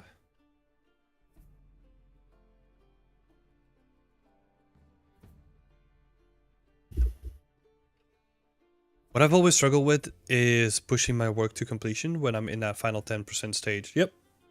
You're not alone. That's where a lot of people just fall off the cliff. Is because the end should be in sight, but it's always further than you had imagined it to be. I always worked on something, and then when I was near completion, I looked at it and said, meh, feel like I could do better when I start over, and then moving on, practicing something different. Yeah. I think that's where real perseverance comes from, right? Is if you get to that stage where you're in the final 10%, you gotta push through, and you gotta make sure that you just put it out there, right? No matter if you think that you can do better now or not. Because the thing is, in the beginning, what happens is, especially with longer projects, right? Let's say, and like a longer project can already be like a month or something like that, right? In the beginning of that month, you probably have no idea how something works, right? And something is like very vague here, depends on the project. And during that month, what you'll do is you'll try to learn that. But you learning and making the best possible version of that is never going to coincide. Right? So that's where that feeling comes from of like, oh, I could do better. Let me just restart. But it doesn't matter. Right? Because if you look at it, you take a step back and you look at what actually matters for getting a job in this industry is that you have finished work on your portfolio. That's the blunt truth of it, right? And if you can't finish stuff ever, then you're never going to get to a position where you can actually start applying for like an interview. So finishing is actually the most important part of it. Now, what you can do, a couple of quick tips. What you can do is you want to set yourself up for success, right? What that means in this case is if you know that if you do like a project that takes longer than like 1 month or 2 months, let's say, what you can actually do is just shrink those time spans, right? Because you know that the longer a project is going to take, that the more likely it is for you to drop it before you finish it, right? So you need to find a way that you can shrink it down to like 1 week, 2 weeks, maybe a month, something like that. Right? So that by the time that you get this feeling, you're almost done anyway. And the only thing that's left to do is just publishing it on your portfolio.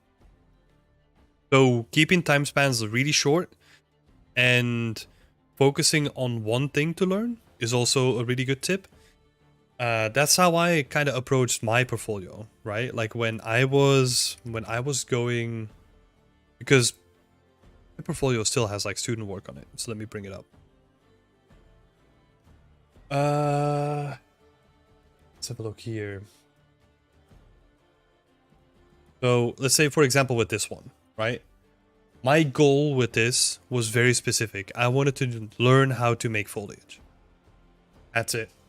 I'll make a project purely based on foliage. That's what I did, right? And then I think that was like an ArtStation challenge, blah, blah, blah. It's like another thing I had to do. This one was like, I want to make caves. Right? I want to sculpt rocks. Never sculpted rocks before. Like that's what the entire project was about. And I kind of looked at like, okay, what am I missing out of my skill set? And I'll just make like a quite concise project based on that. And put it on my portfolio, right? Like finishing was actually like built into that.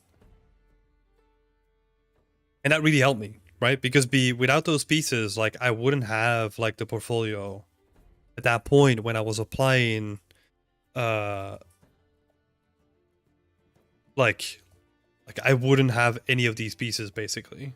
And I wouldn't have had like a portfolio to show off. So yeah. Finishing stuff is actually very, very important.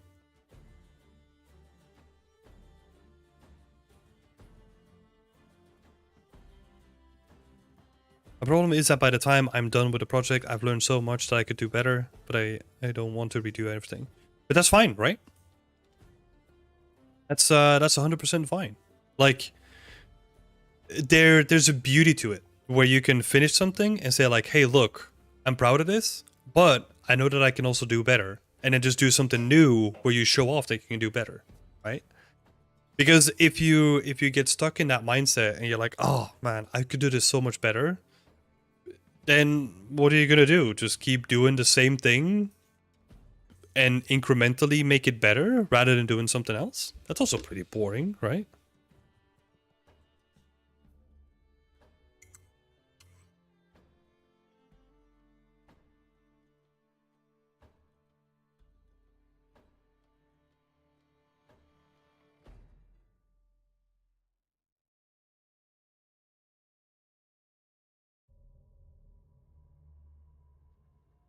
Yeah, it's something that a lot of us struggle with, for sure.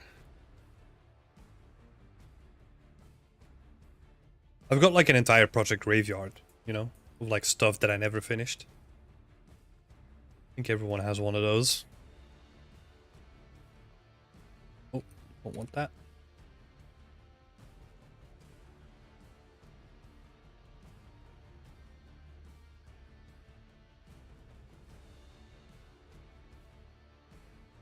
Yeah, definitely a real thing.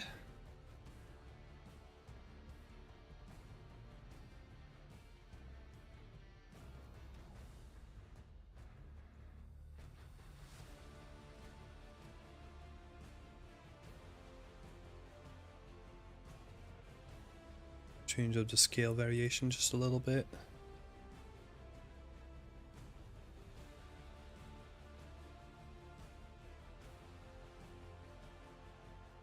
Again, don't want to do it too much.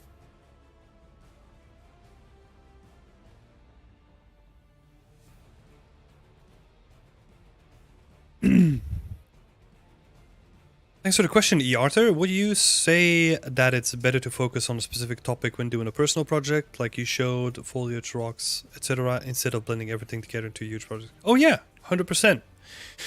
It depends. It depends on where you are in your personal development, right? Like the only reason why I can do the project that I'm doing right now is because I've done projects that kind of taught me like all the individual pieces anyway, right? So I've kind of gotten to this point where I can finally combine everything all in one project. But that is advice that I think it's very bad for people that are trying to get into the industry, right? Because for one, what that does is it expands your project timeline by so many factors, right? If you have to do everything, like your projects are gonna take like 10 times the amount as well, right? So actually being more optimized and efficient with it is gonna help you get a job quicker because you're showing off the stuff that you can do and those skills that you've actually trained on very specifically is actually hiring quality because you allowed more focus on that one single thing rather than having to focus on like 10 different things and executing them all in like a very mediocre way, right? Because that's also a thing that happens constantly. So yeah, it's definitely better to focus on like individual things and like make them as short as possible and as high quality as possible, right? You wanna kind of condense it down and push the quality up as much as you can. And then yeah, once you have that one thing, let's say rocks, move on to, I don't know, let's say if you're interested in foliage next, do foliage. Maybe get those rocks from a previous project, combine them into the foliage project, kind of build it up that way, right? That can be like a very, very tactical way of doing things. And you can cut it up in like very smart ways, right? Like let's say if you're not even doing like foliage, rocks, or anything like that, you're just focusing on like a diorama that's made out of hard surface props, right? Technically very straightforward. Even in that project, what you could do is say like, hey, look, I have a table.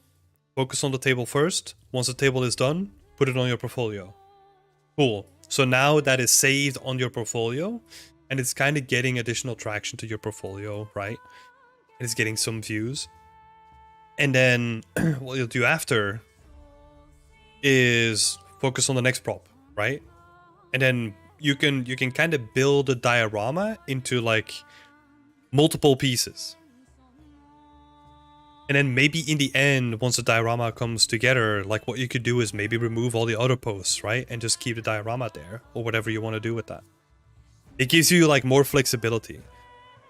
I'm saying all of this because I want people to avoid to put too many eggs into few baskets, right? And like what I've seen people do, and this is probably the worst example, is that they say like, hey, look, just graduated, or I'm interested in environment art and I want to make full environments. And then what they do is they make this giant thing that requires them to teach like a whole bunch of skills.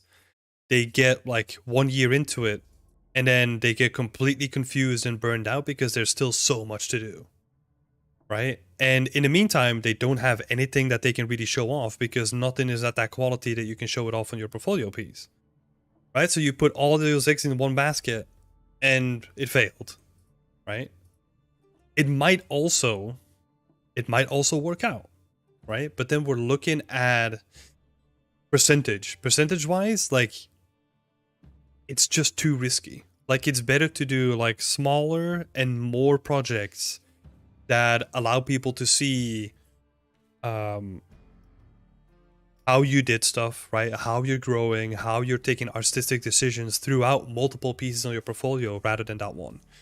Because when I was in recruitment, right, and I was looking out for people, if they only have one portfolio piece,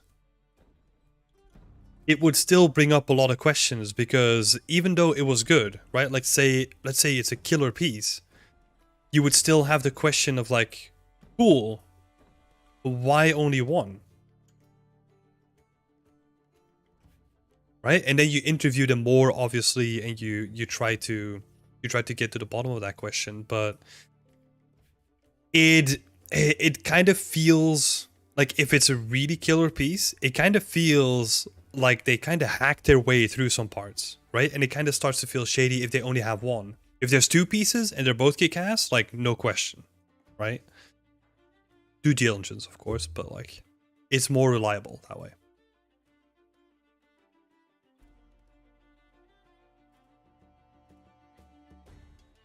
Second favorite saying, okay, good, I put the one I was worried about in my portfolio and it's not bad, and I'm gonna let it be. Yeah, 100%. Just let it be. And let's say the advice that I give is, let's say you got one row filled, right? Which is like 5 to 6 projects. And then your project kind of goes to the second line, and you still want to remove it. Maybe that's the time to remove it, right? Once you have your portfolio filled up. I don't think I ever actually, well, no, I have stuff hidden, of course, right? But like, I still show student work. Yeah.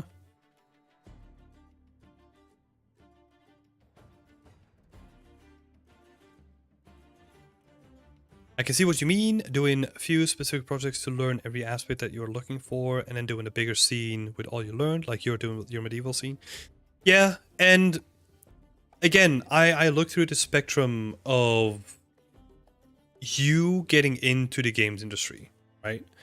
And what that has always meant for me is that if you're doing a scene like I'm doing the medieval scene, and you don't have a job yet, don't do a big scene like that, please. Just do a diorama. Because another thing that I always say to people that ask advice on this is, worlds don't get created by one person. Like, worlds get created by 10, 100, or even thousands of people, right? It's unrealistic for you to then make a world by yourself and kind of use that as like a, or it's unnecessary for you to use it as like a use case of like, hey, look, I can make a world by myself. Hire me, right? It's again too many eggs in one basket kind of thing. Where you can show off like multiple, let's say 3 dioramas with like a variation of styles and a variation of interests that show the world who you are as like an artist, rather than that one piece that may or may not get finished, right? Like I'm in this privileged position now where like this medieval project is just my passion project, right? It doesn't serve any purpose apart from being my personal playground and just me having fun, you know? And maybe the backdrop of the stream that you're now watching, but you know what I mean? Like it doesn't serve a purpose like usually when I give people advice to get into the industry. It has no correlation to it. That's me in a nutshell, Tim. Tried to learn everything, did not produce anything, gave up, started over, still not produced anything. Yeah. Yeah. It sucks to hear that, but I've seen it multiple times, yeah.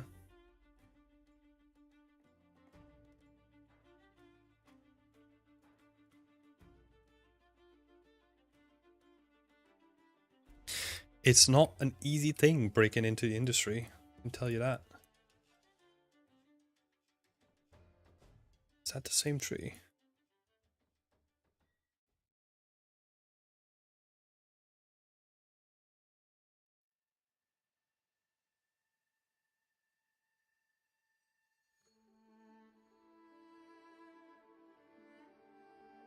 Keep asking these questions if you want.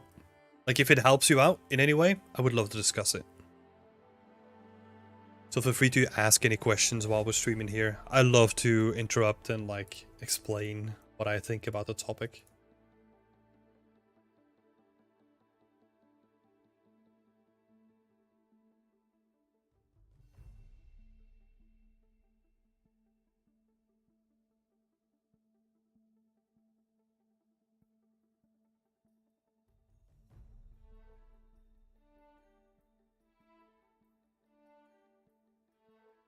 Oh, yeah, 100%, Danny.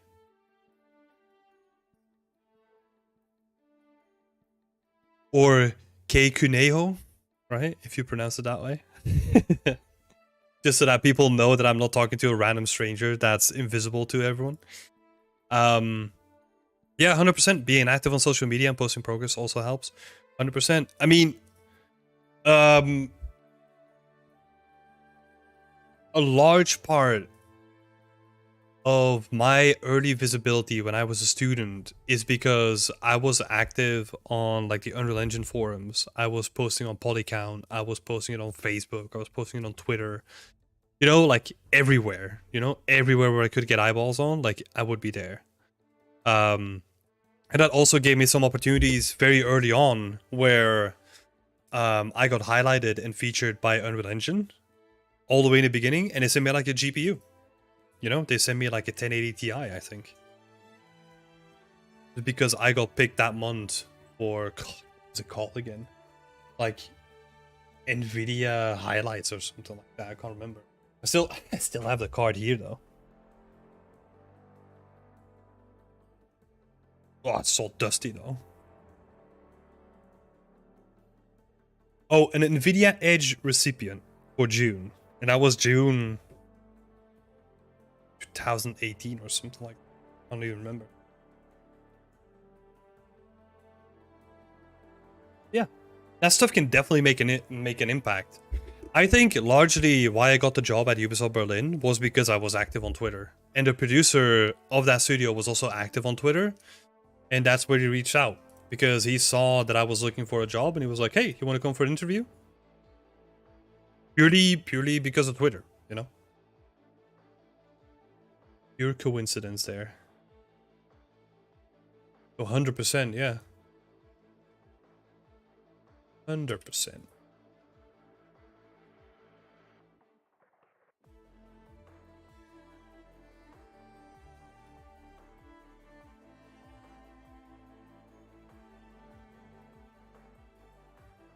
Let me just blow my nose.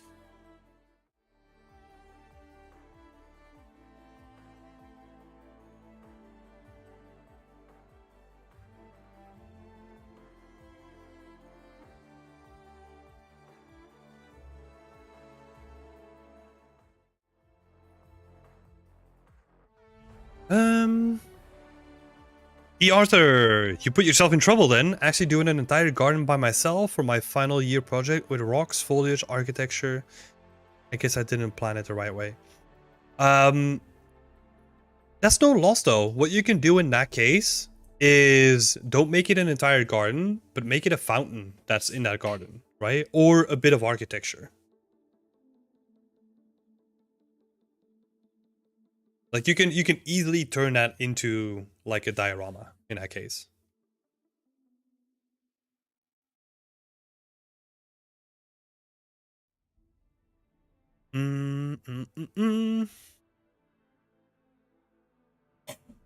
Second favorite did the Sword Timber Art Challenge. 30 swords based on prompts in 3D, and they show a big range of technical skills and material creation.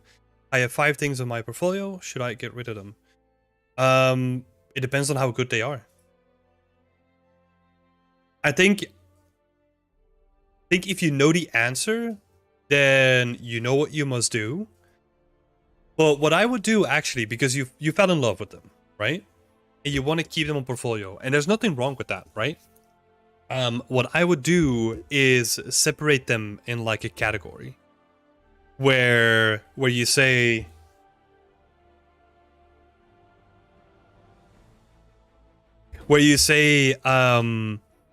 you can have your portfolio work on the tab that people land into, right? But you can also have like an old work tab where you add all the stuff that you still love and still want to show off, but people know explicitly by looking at like the tab itself that it's not your current work anymore. Right? That's a good way of like splitting up your content.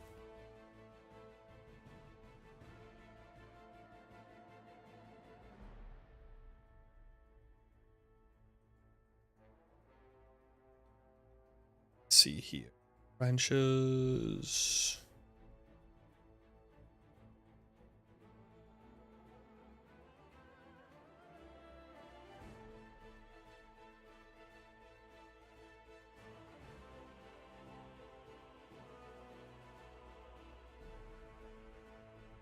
Oh, that. So this maybe. And then add some leaves to it too.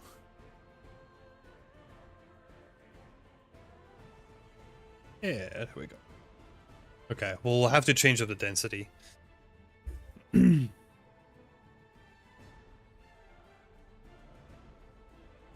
point. I can fill the old tab with tons of stuff. I would say don't. Well, it depends on you, right? Like, I'll give you my preference. The way that I approach it is I have. I'll actually show you. It's probably better to do it visually anyway. I kind of do it in the same sort of way.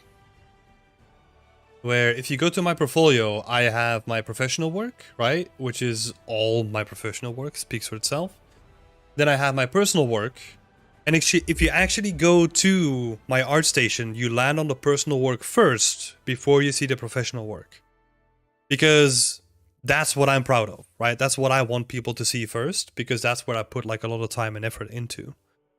And then they can look at the professional work and they can kind of check off the boxes of like, oh, you do have experience, blah, blah, blah, right? That's my case.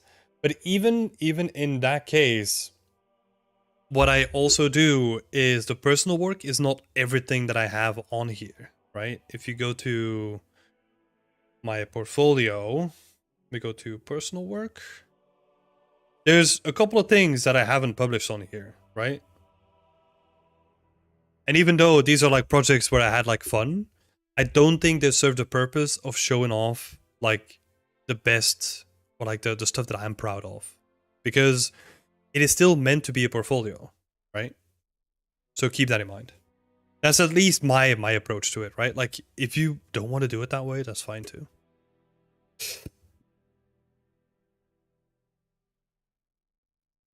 Oh, the garden is based on animation, already planned animation storyboard. Oh, okay. Yeah, that's different then.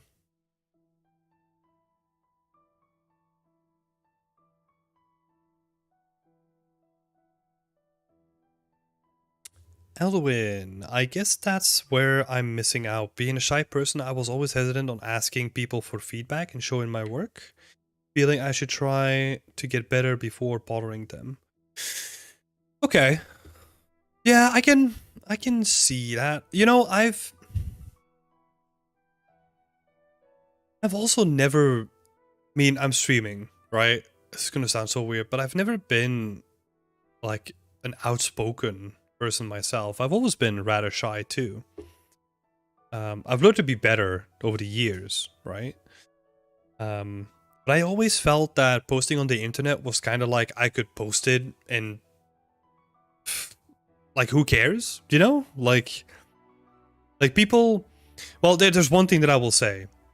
Like maybe all the negative stuff of all the feedback that you think you might get is probably never gonna happen, because people in general are not just douches against each other because you're posting artwork, right?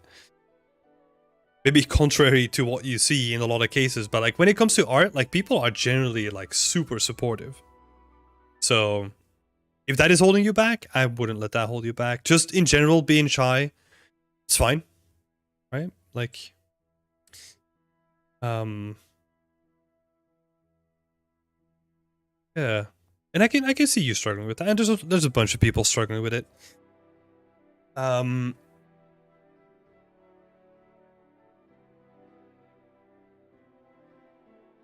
thinking, right? Because the easiest thing for me would be to say, just do it. But that's not really given a real example, or like a real actionable thing, right? Maybe finding a platform that works for you is probably what you want to do, right? Because I mentioned that I posted on like Unreal Engine and Polycount and all that kind of stuff, right? But it doesn't have to be that way, right? So what you can actually do is just pick one that you gravitate with, or like that you think is like kind of nice for your art to be on, and just post on there, right? Take it small, step by steps, and then probably build up. That's probably a good approach to it. And there's a bunch of tools for it now, right? The one that I use like way back before I built my own is Buffer. So it allows you to schedule like posts on social media, right? So you could basically schedule all your posts in like one day if you wanted to, right? So let's say you have like a bunch of random pieces of art, right, that you finished and you want to share them. You can kind of just add them in Buffer and like schedule them on a calendar for you to go out whenever you set the tool to go out. You don't have to look at it, you know. Would be a good one.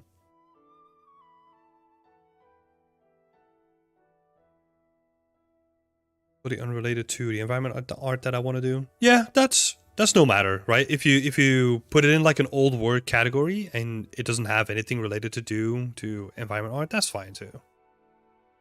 Hey Manika, sorry I missed your yo in the a couple of minutes ago. How are you doing? And welcome to the chat.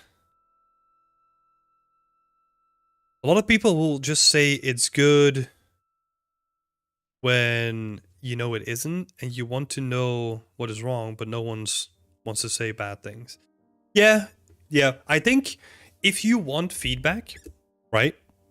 I think in general you have to be really clear with what you want out of posting it on social media, right? Let's start there. Because there was a long time when I just wanted to show off to people and I kind of asked for feedback, but I didn't really care about people giving feedback. I'll be honest, right? I just wanted to. I was proud in the moment, right? I had this moment of like, oh, this is coming together, right? I would kind of want to show this off, and then I showed it off.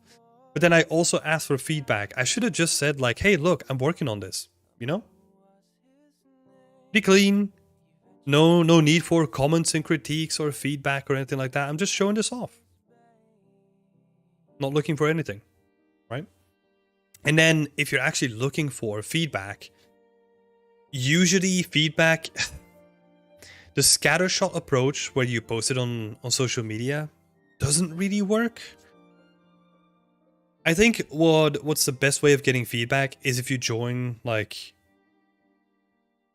not even join a community, right? Because they're kind of the same. They're just like smaller bubbles of social media. But like, the best way of getting feedback is going to someone you trust who is an artist like yourself and who is ideally doing better work than you as well. And just ask them for feedback, right? That's probably a way better way of getting like feedback that's actionable and that's actually usable for you, rather than just some random people on the internet saying stuff that's totally irrelevant to what you want to be doing, right?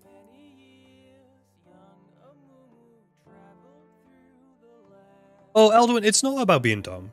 I can totally see it. It's not about being dumb. 100%.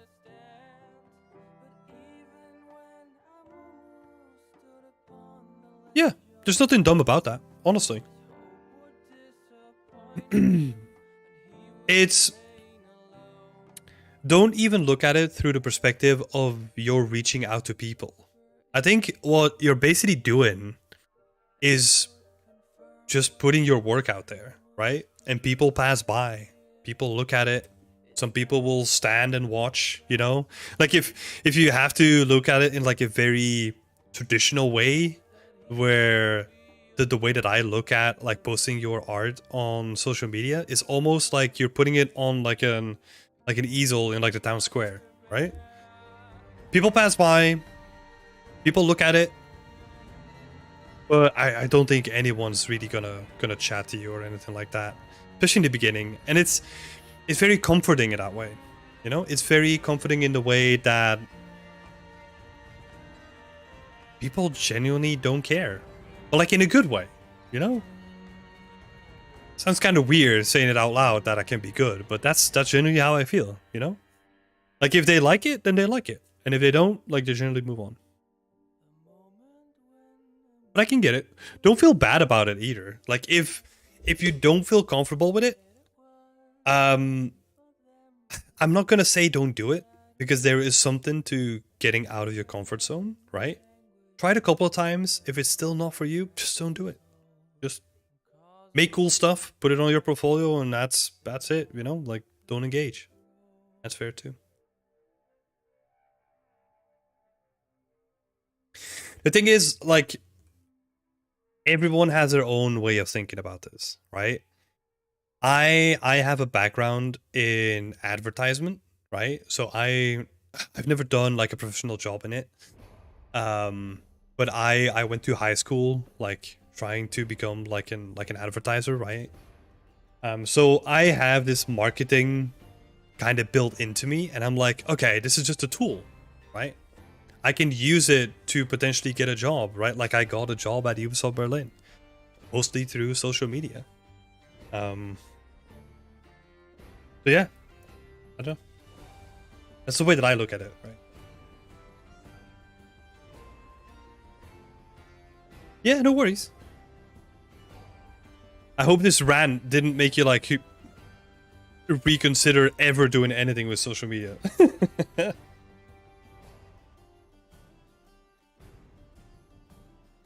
Just like discussing that stuff. I can't help myself. Sorry. What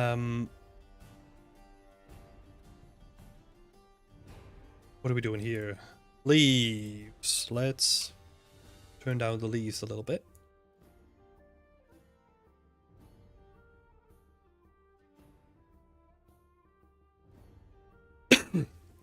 I think if there's one thing that I can say on that, Rod, because you're right?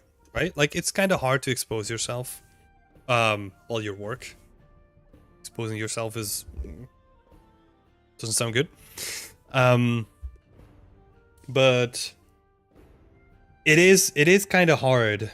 But what I've always looked at is it has to be consistent, right? That's the thing. And again, I'm looking at my own point of view, right? Like the consistency is a thing that really got me traction. And I was doing a blog for the longest time, right? I'm kind of still doing it, but it doesn't have. It's morphed into something different now. It's something different. But yeah, that consistency of saying like, hey, look, every Thursday, just post something, right? No matter how big or small, just an update. This is what I'm doing. That helps a lot with just gaining consistent traction. Definitely one of my recommendations that I will say to people trying to get into like the social media game.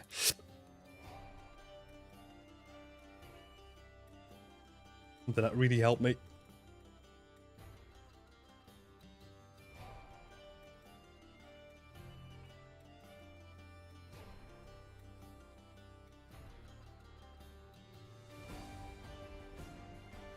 Oh yeah, I know, Rod.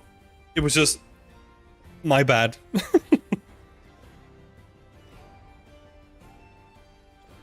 I knew what you meant.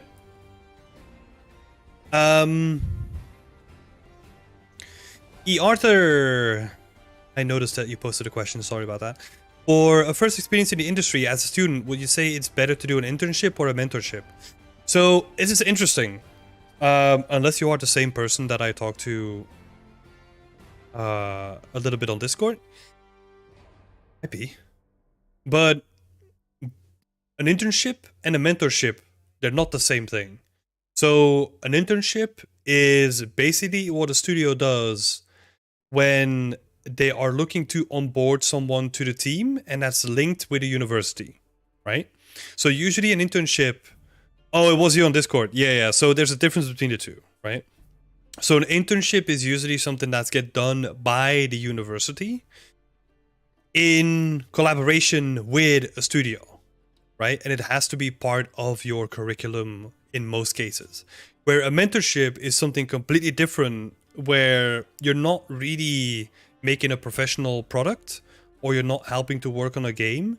What you're doing in a mentorship is you're just training up your skills to become a better artist. So the one is not the other.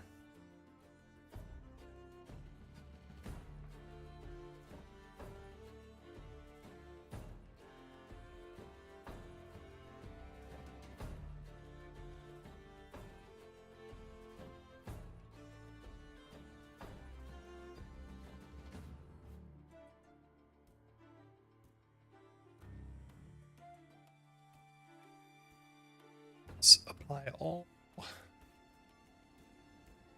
Cool. Let's do the thing here. Let's do the here.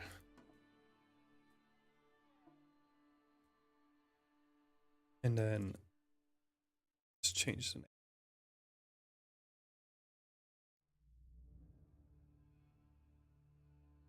name.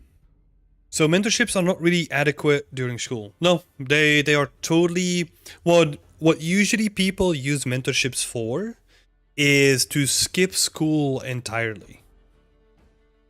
So a mentorship is basically in a lot of ways it could potentially be a replacement for school. Right? Not completely, but that's the way you can look at it.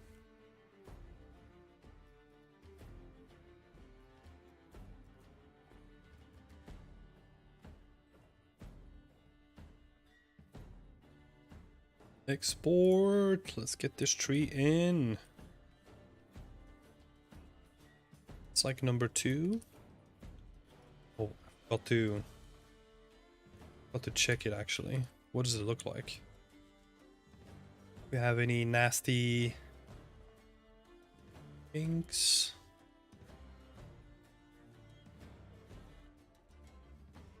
Oh, the top of it looks pretty janky, doesn't it?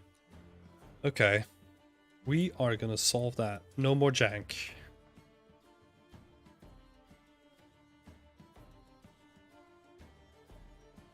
Thank you for your answers, by the way. Really appreciate it. Yeah, no worries. I'm here to unravel the mysteries of game development.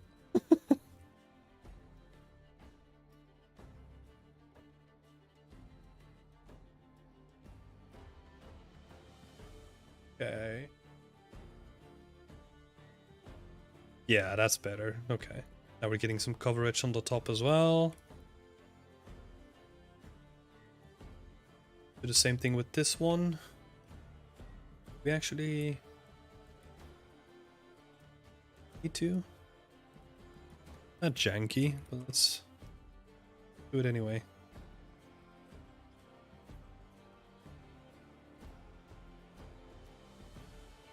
Doo-doo-doo.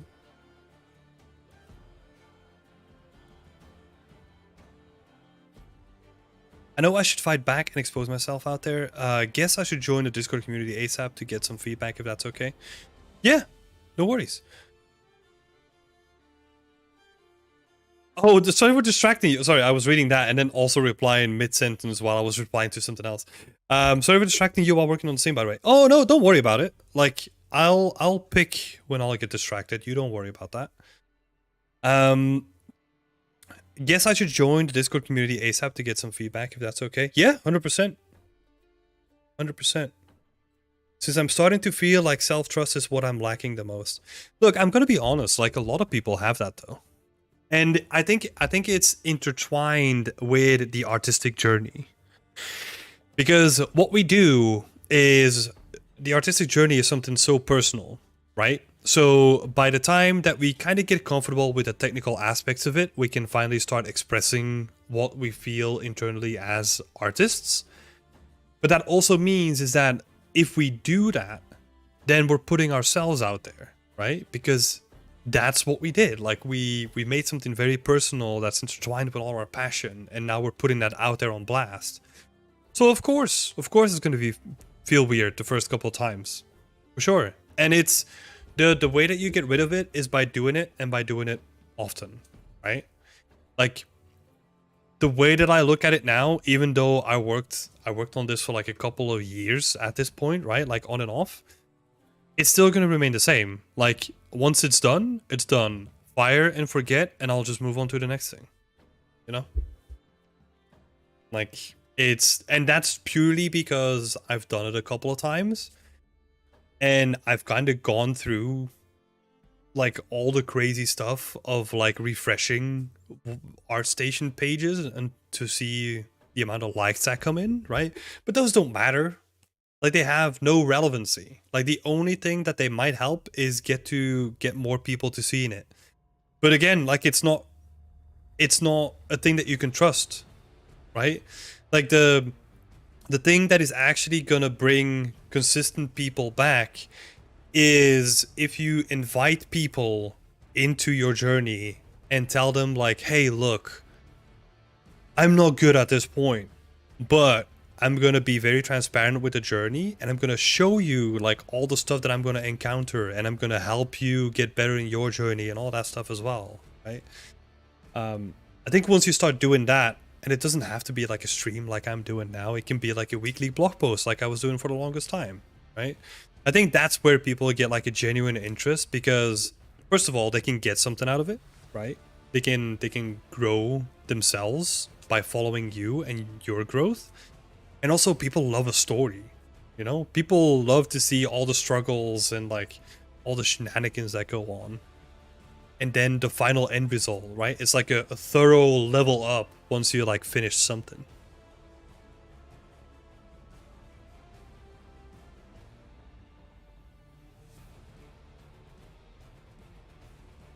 When I messaged you on Discord, my questions were wrong. I didn't know the difference between the two. Yeah, I gotta apologize as well. Sometimes I'm very short on Discord, right? I gotta apologize for that as well. Because here I have like a dedicated format where I can kind of take my time and explain stuff in like very broad strokes, right?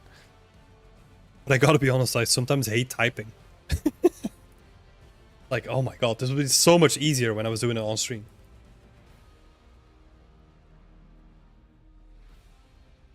But again, that's a you issue, not a me issue.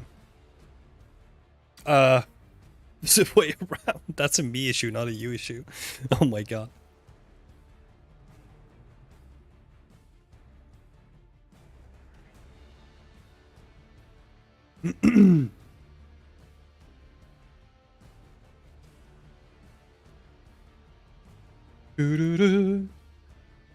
Yeah, never feel bad for asking me questions. I know how tricky it is, and I know how much stuff is just not explained well, you know, and you're kind of trying to find a way through it all, and it's very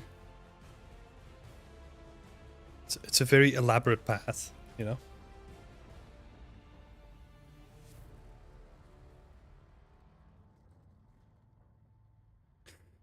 Yeah, it's not even boring. I just I don't know. It's weird again, right? For like a guy who wrote like multiple articles, writes like a weekly blog, does like a whole bunch of breakdowns on his website. I do hate typing.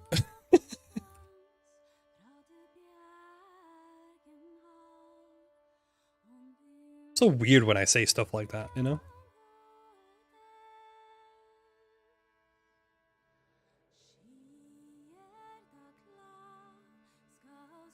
Okay, number 3. Looking a bit better. No more jank. Think, what are we up at? 15k? It's not too bad.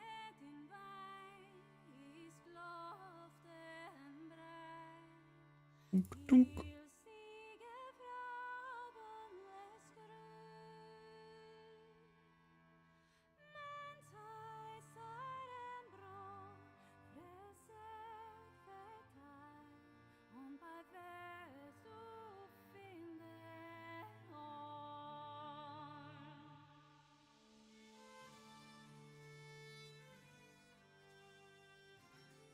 Save that.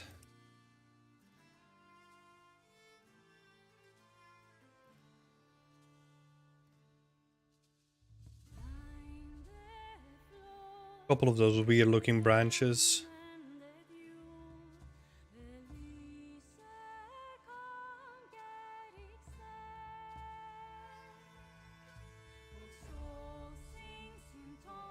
Let's see, can we solve that? If we...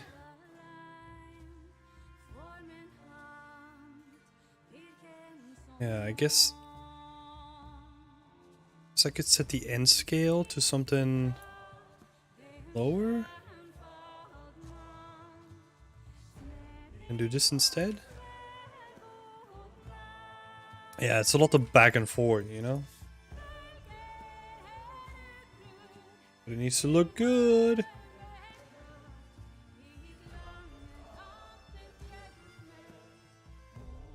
Just a curious question, between rocks and foliage, what do you say is the hardest? Foliage. Like, not even a contest. Like, rocks are relatively easy. In terms of, like, pipeline, right? Like, to make a tree, all the technical stuff that you have to do to make a tree look good, it doesn't compare to a rock. Like, a rock, just a sculpt needs to look good, right? But then once you got the sculpt, the high poly, you can just decimate that to a low poly, like do like a very quick unwrap, because they're so forgivable most of the time that you can get away with a lot when you're making rocks.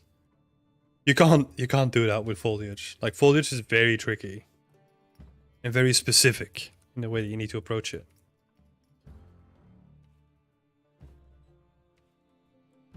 Because it has so many components, right? Because even in this, right, like, you have geometry going into geometry, and that geometry needs to transition into planes, because you can't make a tree out of pure geometry. Even that is already like more tricky than the rock. See what I'm saying? Let's do the same approach here.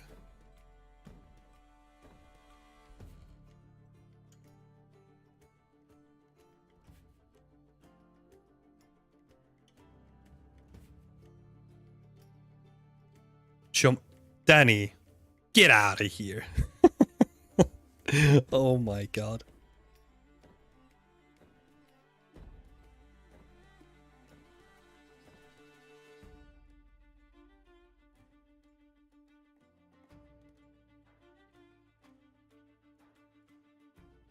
I had this dream slash nightmare yesterday.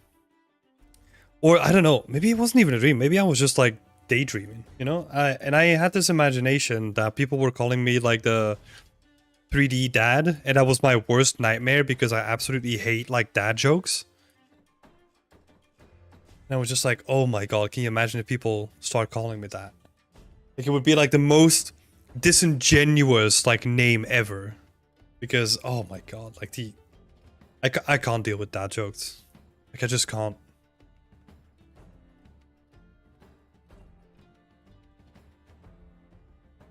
I just can't deal with it. Okay, I think...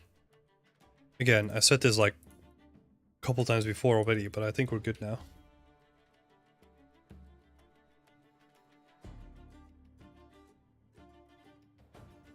Oh, no. Don't collapse it yet. We need to do this, and then we're doing this, and then collapse into 2.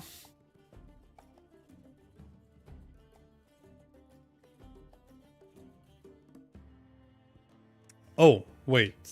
Was that before I joined them? Make sure we don't screw up UVs. Yes. Find them now. Name again.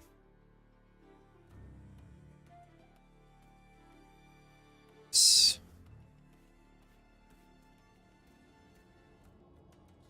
You've learned to love them because of your new interns. Oh my god. What kind of jokes are they telling you? Just like rotting your brain with their dad jokes. Is there a single technique to do game ready foliage, or are there different approaches? Oh, there's like a whole bunch of different approaches. Yeah. And grass is a completely different thing compared to like a bush, and a bush is a completely different thing compared to a tree again. So there's no one way to do like foliage. There's like too many ways of doing it.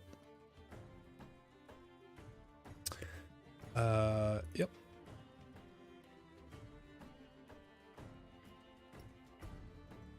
This one in again. Wait, what? Literally nothing changed. Oh, no, it's not a sapling. Oh!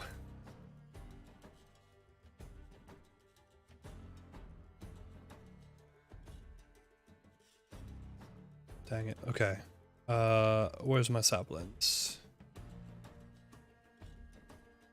Make sure that this one's fixed as well. Okay, cool. Let's try that again.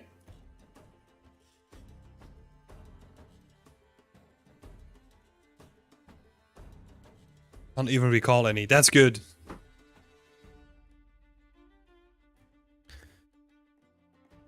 So it's more like a question or personal preference. In terms of like game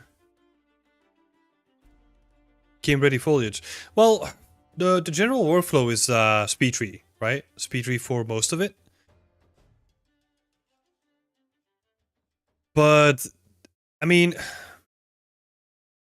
it's so technical the way that you have to set them up, right? Because you have a base texture for like the base trunk, and then you have a texture atlas for all the different chunks that you need to scatter on top of the tree. And then some trees also have like more detail meshes on top of the trunk again, so that's like another texture atlas for like all those different things. And yeah, you can do all of that in speed tree, but it's just a very elaborate process, right? And for I'm using my own tool, right? Some use speed tree, and then for scattering grass, for example, right? Let's have a look at some other collections of foliage. Let's say grass. right? I'm using particle effects to scatter them. So I scatter all my grass inside of Blender. I'm using this plane, and then I scatter stuff on top of it, where I can just scatter more or less grass if I wanted to. But yeah, there's so many ways of approaching it. So many ways of doing it. But yeah, like the most common software used is SpeedTree for sure.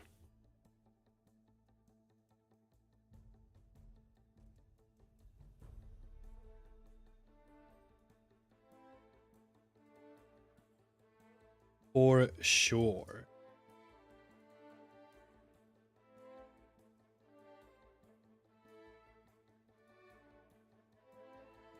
All right, so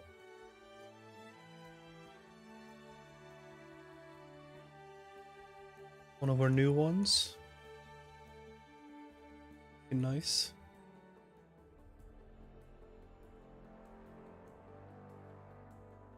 It's quite dull. I think we still need to replace that one. I think that's the next one actually. Yep.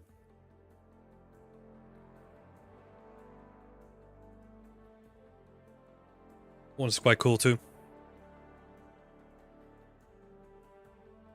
Jamie Cooper! Hello and welcome to the chat. Battlefield 1 had really nice foliage. Pretty sure they have a post somewhere. Oh yeah, yeah, they use photogrammetry for a lot of it. And then customization alpha cards up. Yep. That's also a workflow, yeah.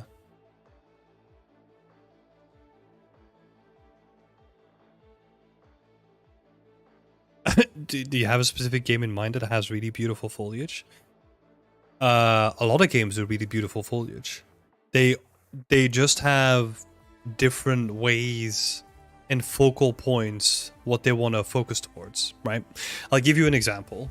Like Kingdom Come Deliverance has really realistic foliage, right? Because they do such a good job at lighting it and everything looks really realistic.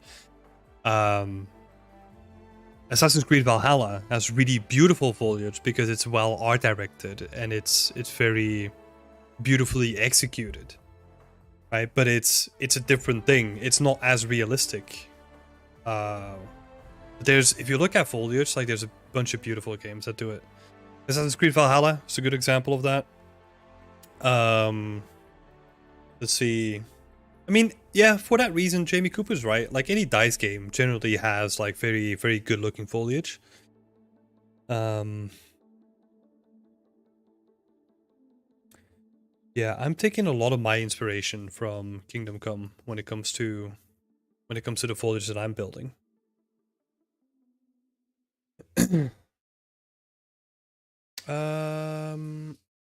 One of the more recent games that I was playing was Plague Tale.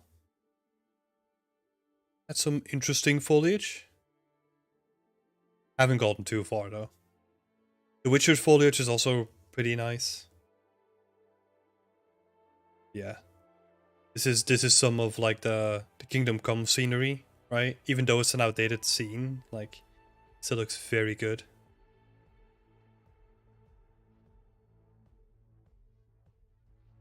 It's a lot of detail. Very good looking foliage.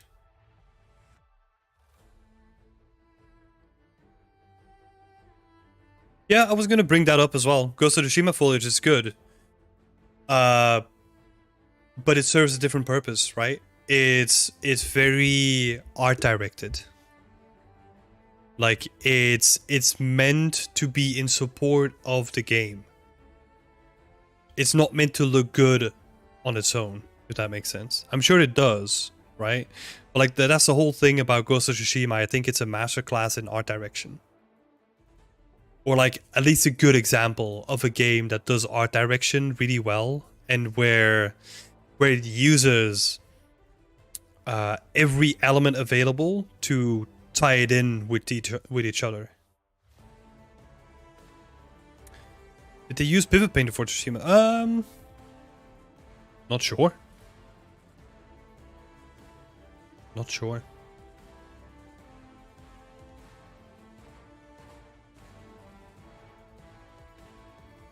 Not too sure about that. It's a good question though. So these trees, they actually have the same height. Let's change that up a little bit, shall we? Because we wanna get the most out of it. So if we put this to like 5.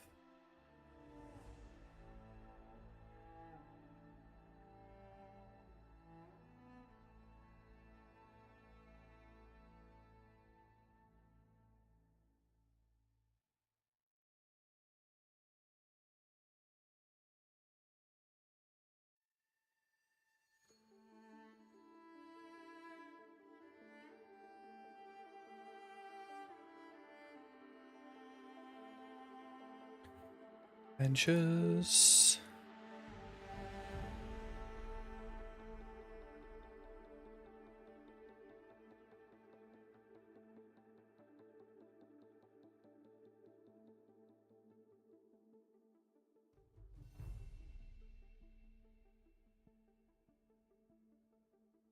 Just make this one a little bit fuller, right? And let's let's debug.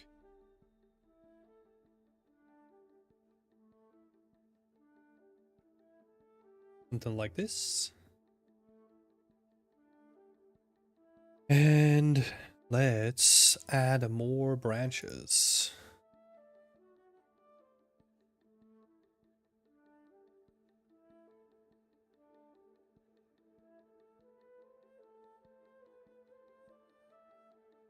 Oh, I think Jamie is talking about Pivot Painter. Pivot Painter is a tool that allows you to... how do I even describe it? Like, to individualize, like, how wind influences, like, different sections of your mesh. Because, I'll give you an example, right? Like, if you look at my trees, what is currently happening is the wind blows through it, but it affects, like, the whole mesh as, like, a single thing. What Pivot Painter does is it will separate branches out into their own kind of thing so that they get like influenced by like a different wind force or like another wind force, whatever you want.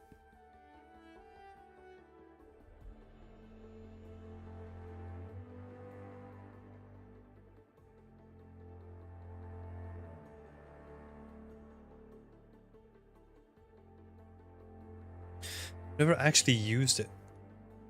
Something to look into actually. Jamie, isn't that like a max tool? Or do you have it for Blender as well?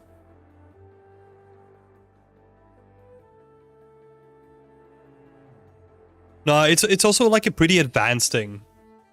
Elderwin. It's not something that you should be looking into, honestly.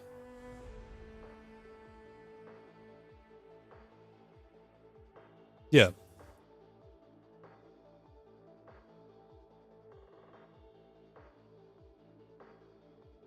There is a Blender version. Oh.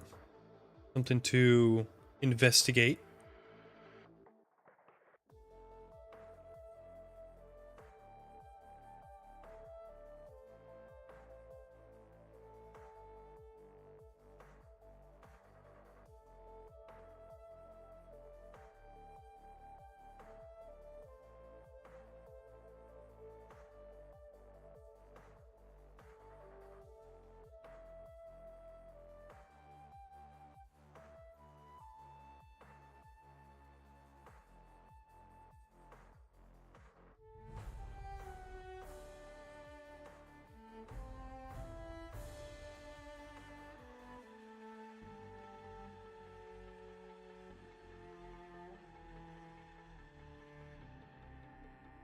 Oh, why are those rotating?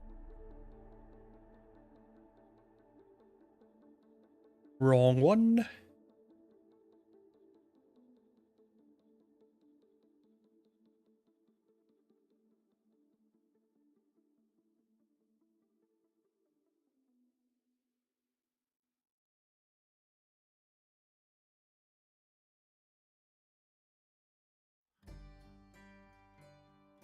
It's better.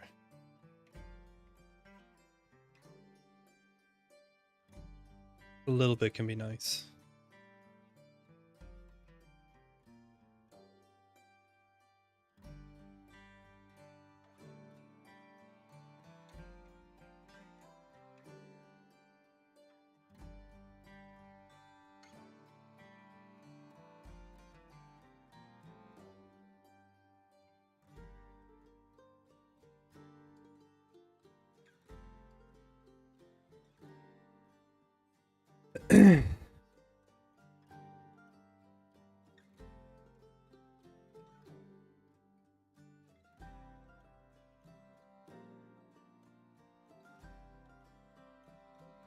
There's also a guy that made a pretty good script for doing it in different ways via vertex color and adding a hierarchy through alpha gradient. Yeah, you can probably do it in like a multiple different ways, right? Like you could even...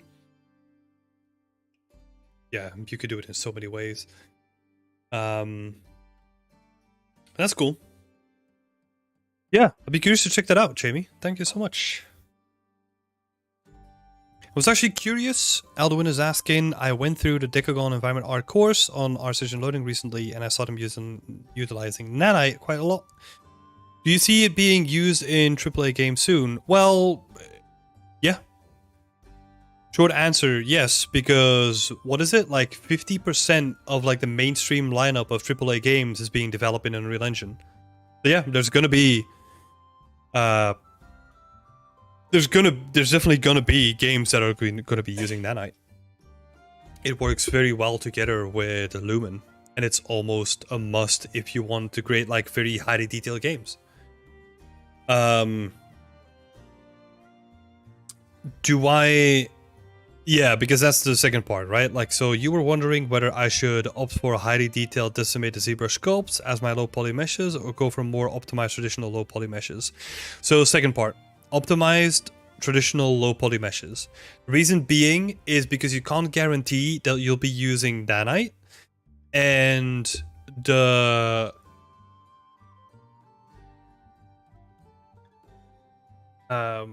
what I say it, like the optimization route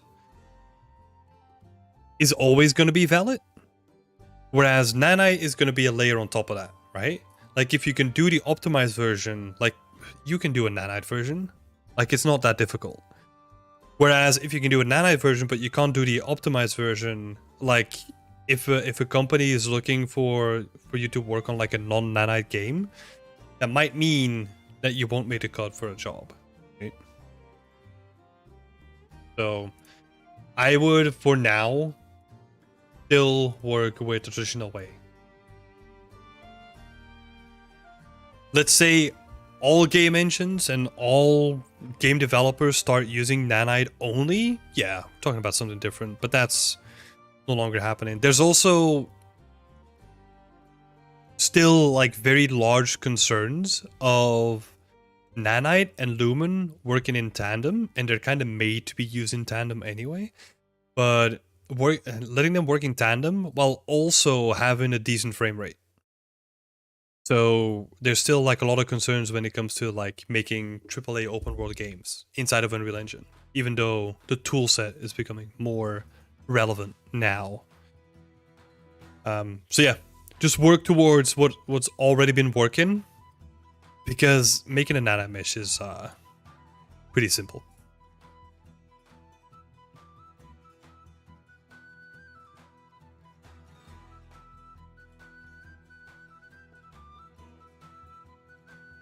Yep, exactly what Jamie is saying as well.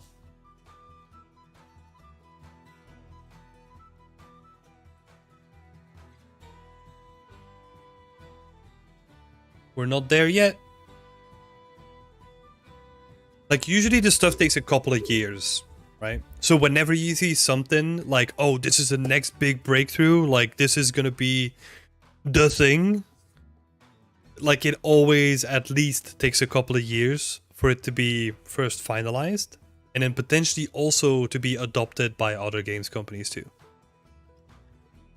Because it changes a lot,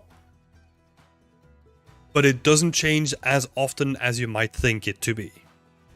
Because changes usually don't get done when a project is already underway development, right? Because that's when changes become very risky. So usually they try to stabilize that as much as possible and only do changes to it when needed, right? Like when stuff breaks or when something crucial needs to be implemented. That's when they'll do like actual big changes. I am not using that in this project now.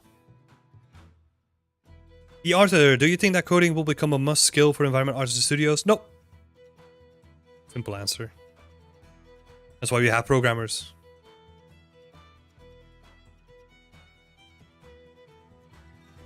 Because as soon as you start to add coding or scripting into your skill set, then you're deviating away from environment art and you're becoming more of a tech art or potentially pipeline artist or whatever. So it will not become a must. Unless you're doing like a solo development, right? If you're making a game by yourself, yeah, then you need to know how to code.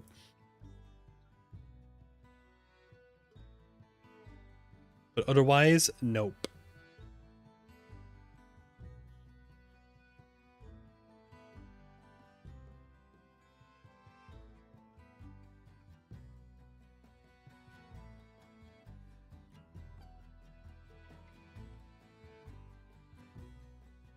I probably want to keep the end scale like a little bit smaller, right? Because else we're gonna get issues with it again.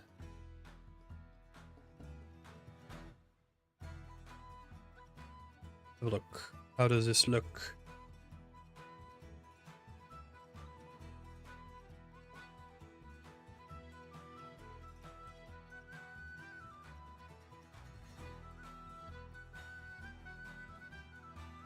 Yeah, no, I'm not using nanite. Also because of that reason, right? The end goal of this would be to sell it on the marketplace. And you can guarantee that a project is going to be using nanite. And even if a project will be using nanite, all they'll have to do is tick a checkbox and it will be converted into a nanite mesh. Just a more optimized one. We'll have to do some shader work though. Well, yeah, it will do in this case.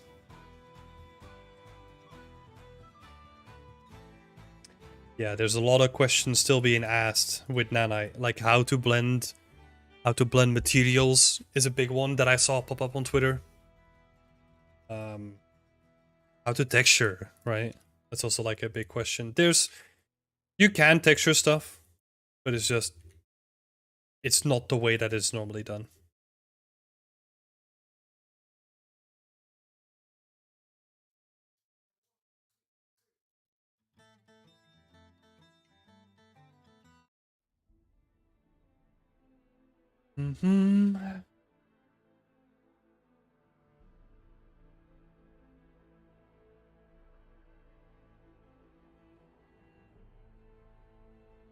See. What's my lineup looking like?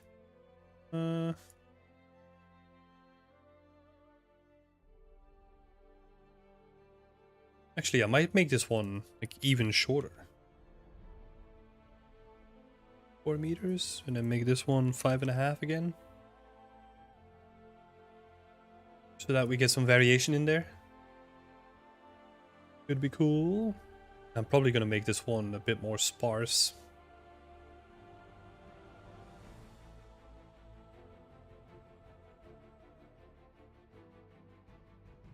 GGGJ Data Baker can be used for Pivot Painter and other shader magic. Oh, okay. Elaine Girardot. Oh yeah, I saw this.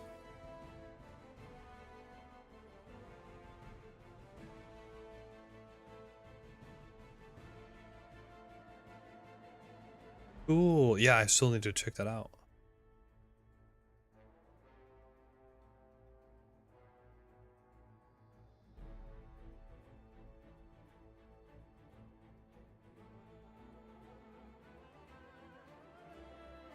How much longer will I be on for? Getting closer to 3 hours. Probably, I don't know, an hour more?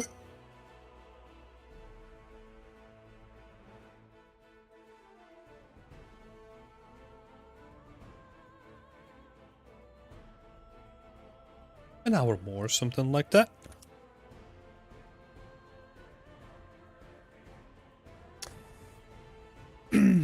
I think so, yeah. It depends. It depends if my my voice starts to give out or anything like that, right? I don't want to strain my voice too much. I feel like it's been going good. Eldwin, texturing question. It might sound silly, but is it okay using Megascan's texture as a base when texturing a hero asset in Blender? In Painter. Is that how it's usually done? Usually no. But that doesn't mean that it's incorrect. Like, you can use whatever you want, right? Means I can be right back for a bit and still catch the tail end. Yeah! Do it, Danny. Hey, George! How's it going? Branches. Let's see. Can we make this... Starts to look a bit funky, right?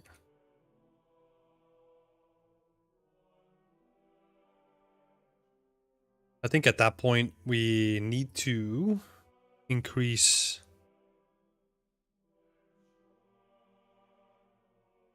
the amount of branches and then maybe do this again. A little bit of that, make it a bit denser.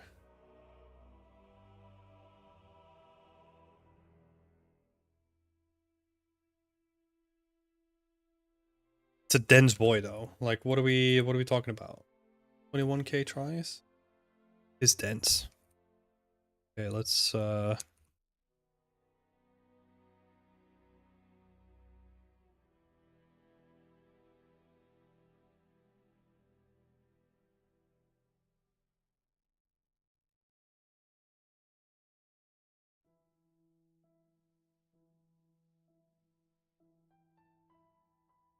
how are you doing, George?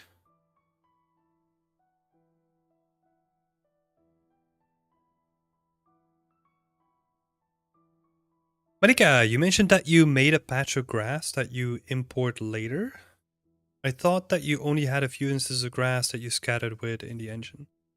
Yeah, that's what I'm doing. I have a couple of clumps of grass that I'm scattering. So grass. Some of it is outdated in here though. Like, these are the ones that I'm using currently.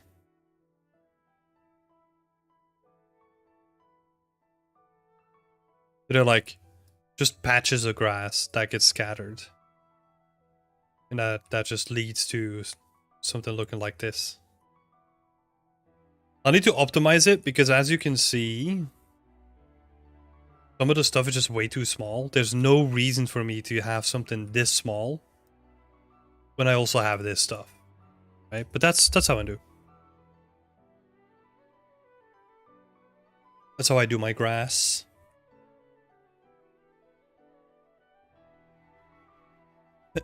Gathering ref for my project. Yeah, I'm doing good. Still recovering, right? I can still kind of feel it in my throat. I have to cough occasionally, but it's not too bad. Can't complain. I think the first 2 days were rough. I just sleep in most of the time. Yeah, doing okay now.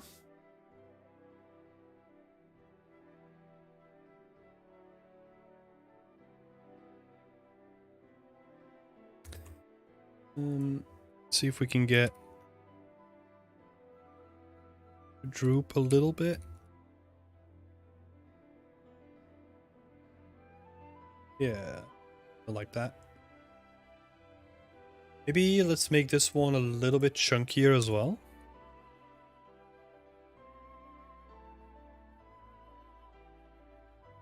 Oh, yeah. I'm glad that I don't have it that much compared to what I hear from other people, but there was a moment when I had to go up the stairs and it was just like, oh my god, I'm old. At least that's how I felt. So I'm glad that it didn't continue like that. For sure.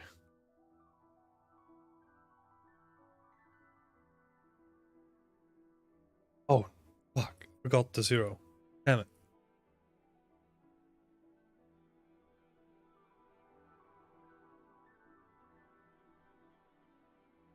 It's just gonna crash now, is it? No, don't do it.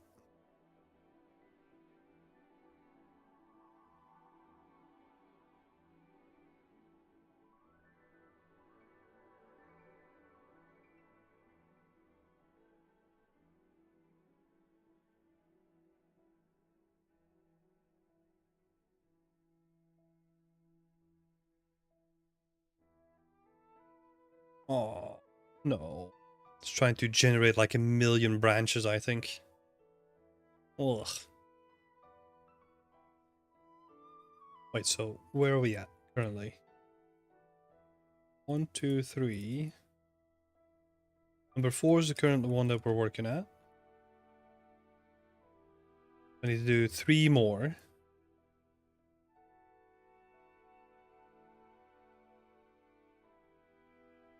Just stop.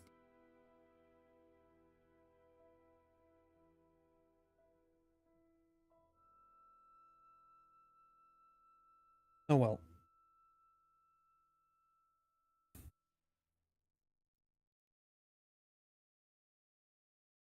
We're getting a 0. Yeah, exactly.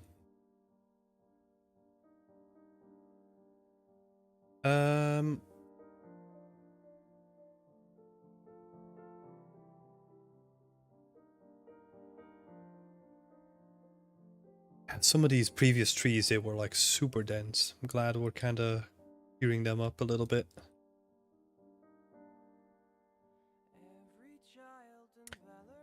What add-on are you using to create the trees in Blender? That's an add-on that I made myself, Pyramid. Thanks for asking. I made it in geometry nodes. You can see how good it works live. How are you importing them into Unreal? For that, I use a different plugin, which is called Unreal Engine for Blender. Let me link it. It seems to be a favorite. That's this one. Blender for Unreal Engine. Yeah, that's the one that I've been using for like a long time, and it works really well. I mean the export add-on.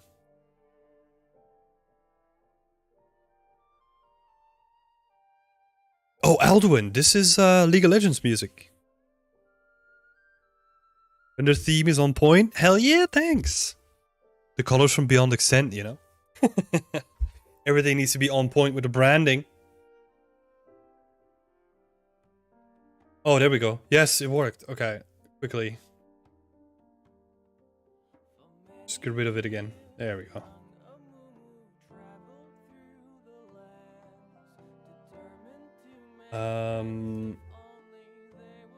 So that's number 5, right? So we're gonna duplicate that one over. We're gonna steal the name of this one.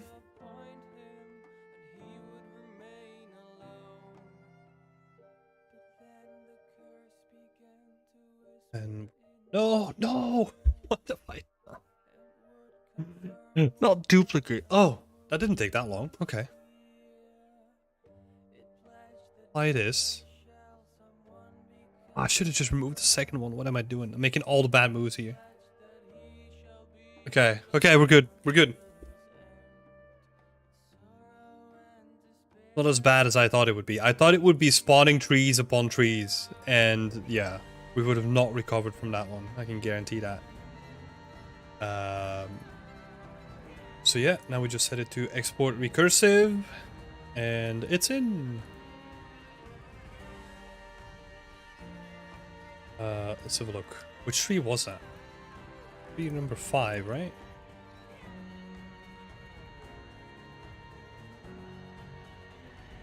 Oh, you had a disconnection? No worries. Oh, this Okay, that tree is getting quite dense though.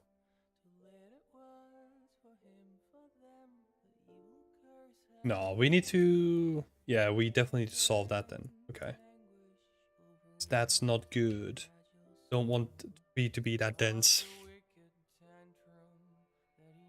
So, simple thing here is just to change the mask, right? Just cut out like a bunch of it. Or maybe let's change the density instead.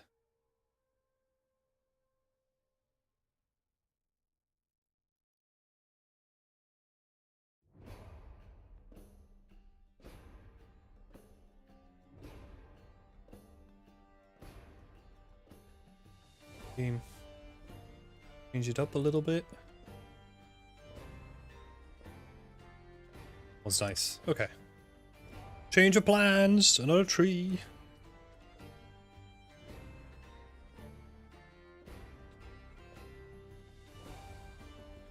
Do, do, do, do, do.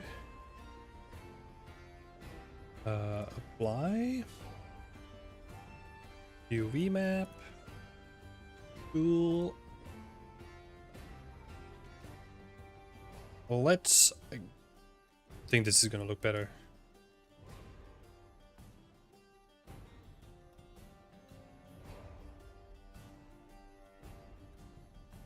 Yeah, that's looking better.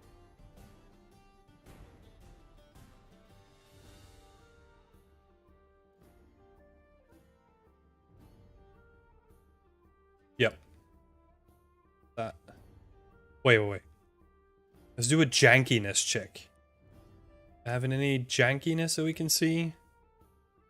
I think it's kind of smooth. Okay. It's good. Hey, Shitty Podcast. Hey, how's it going? Happy that I could watch the stream today. Happy to have you here. I stumbled upon your channel because I was giving feedback. So I just sent the feedback through to the teachers at the IA, so you might be getting some feedback soon.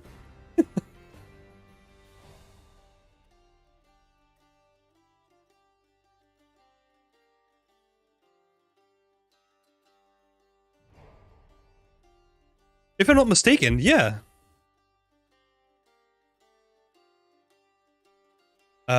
Because well, I don't know how much has been discussed, so I'll just leave it up to the teachers to discuss it.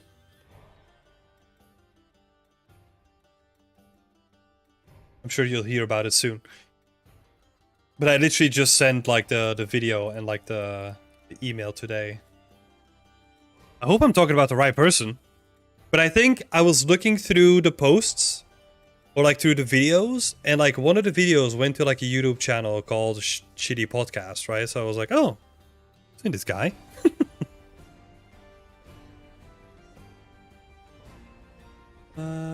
Actually, is there jankiness? Yeah. Some jankiness here that we need to solve. Dang it.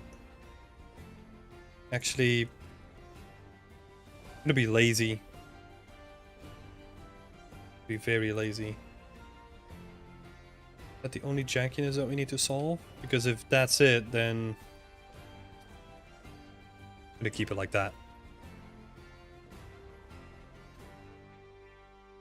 Yeah, that's me. Awesome!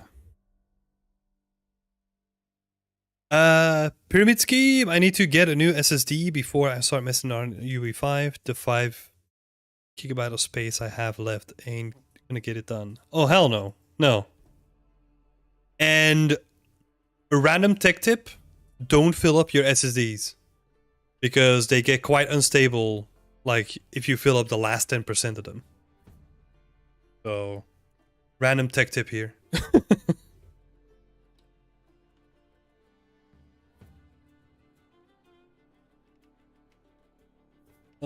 Yep. So, let's re-import this one as well. But there is a little bit of jankiness. There's like this straight section here that we have. I don't mind it that much.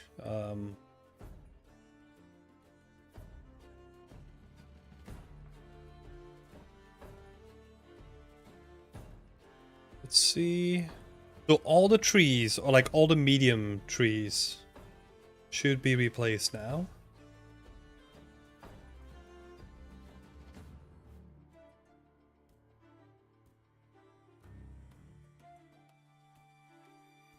Oh, yeah, of course. Got to replace some of the materials. Let's have a look. This one is right. This one is right. One is not.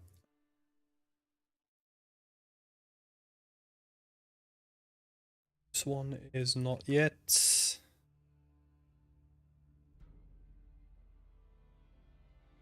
one is not yet. Okay, so that should be all of them.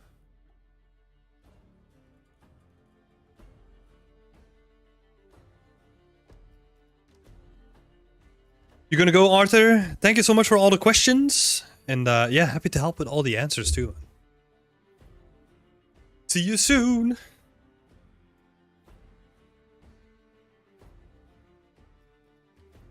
Oh my god. Yeah, you're testing the limits, huh?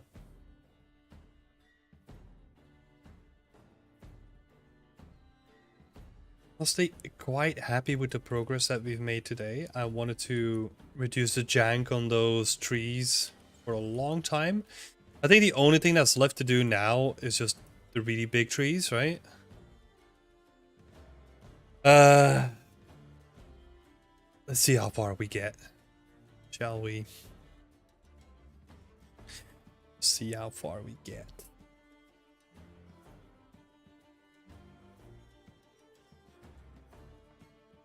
How many trees do we have there? 5 trees.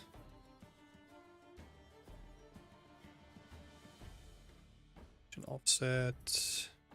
I think we can reduce these.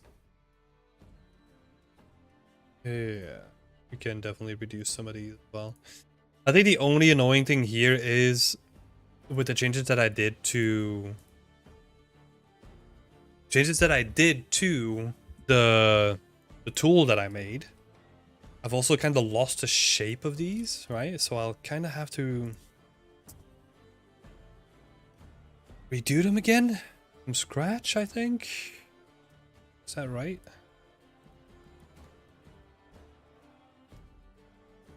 Test 1, oak tree 5. Did he even bother to save them out? I even did. What?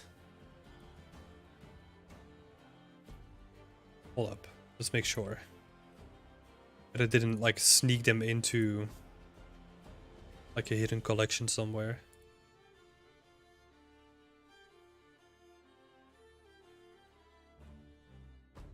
Well, doesn't look like it. Damn it.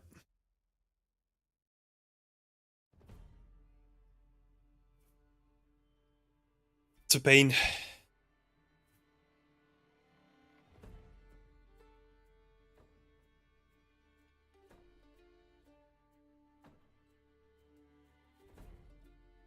That is a pain.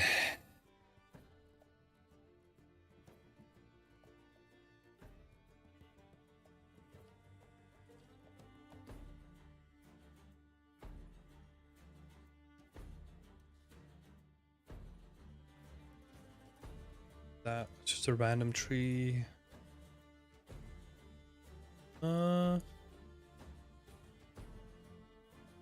Oh yeah, those have the transitions on them, right?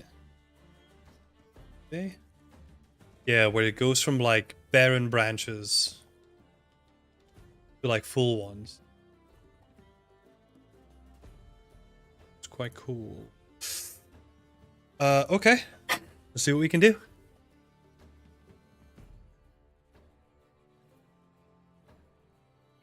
Collections, input materials looking good.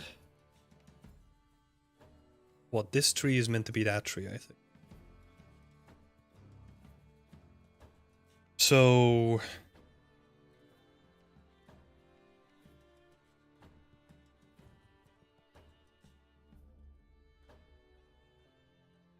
Right. These are all the full ones.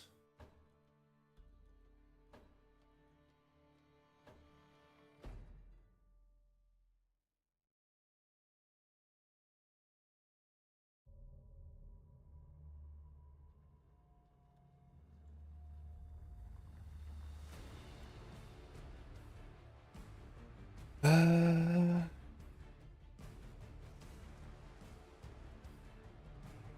of doubtful if this even works still.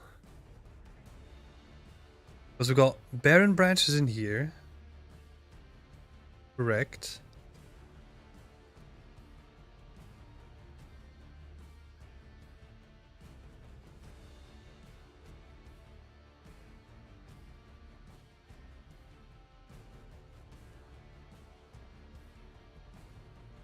Right. Variation is not getting spawned though. Let's leave this at 1.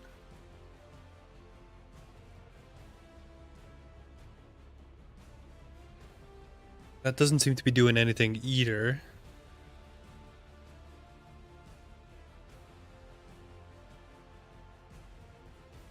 How do you control the cards for your leaves so they spawn with the correct placement and rotation?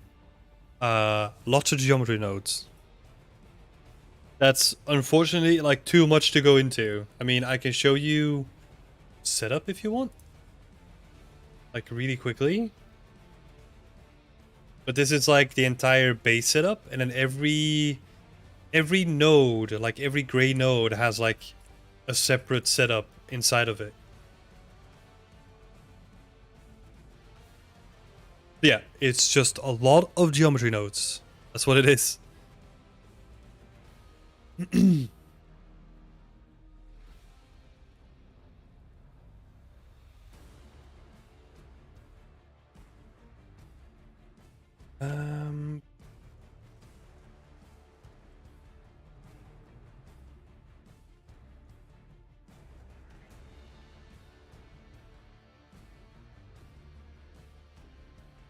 I think the variation might be broken though.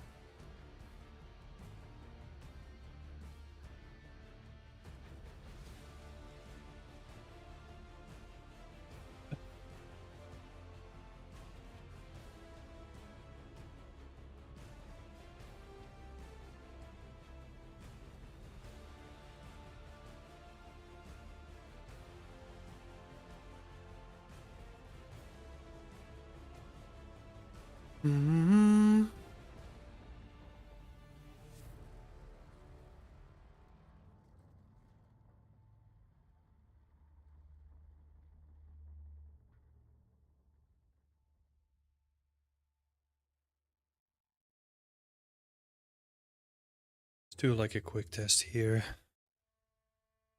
What if we... So those work.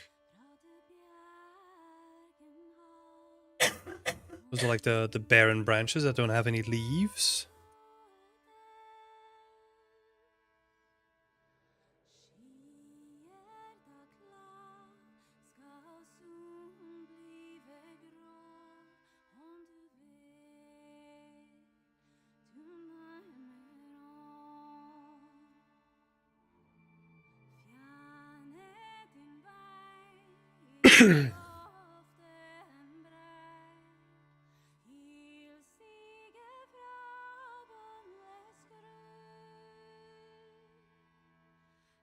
Vision phase.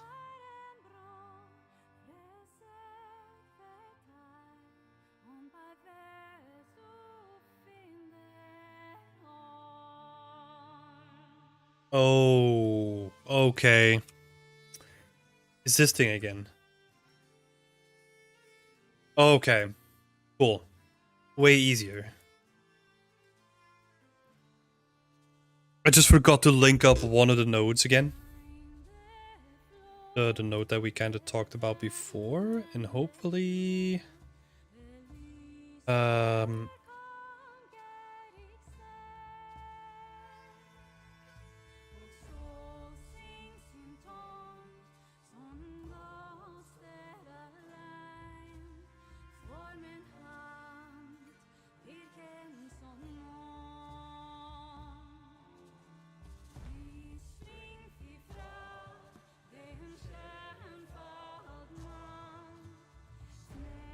yeah, the transition is still broken though. I'll need to look at that after the stream, I think. Don't necessarily want to dive into that.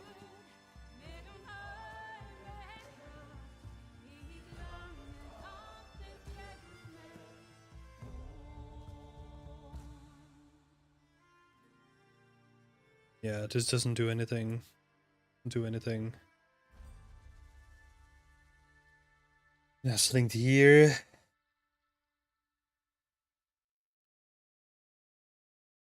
No, that's on, right?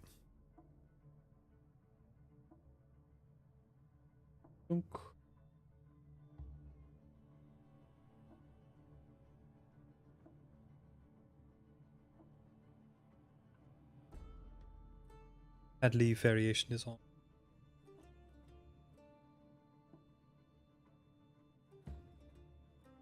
Yeah, that seems to be linked up as well.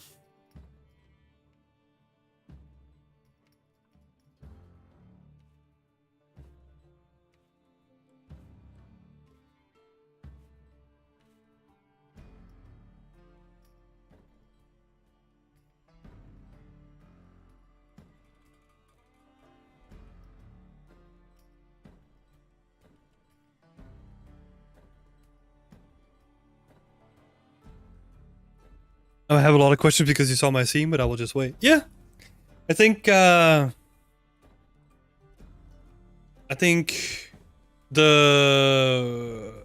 feedback was pretty thorough. I think it was 5 people, right? And I think it's like 20 to 30 minutes each. Quite lengthy. Did you make that tree tool yourself or is it an add-on? No, I made this myself.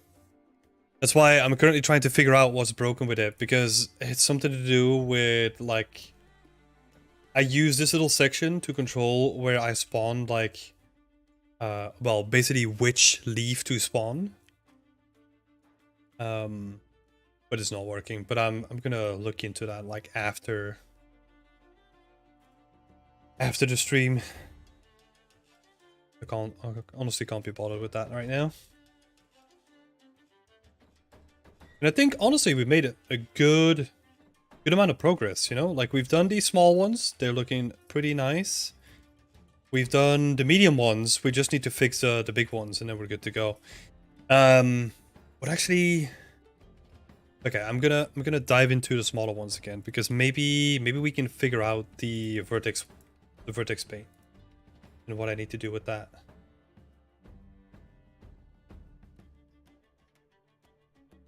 Wait, what is it doing now?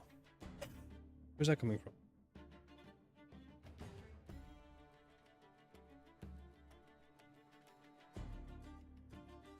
Oh, now it's spawning. Things looking lush? Yeah, thank you. Wait, hold up. Trunk. Trunk branches. Don't need those. Thank you.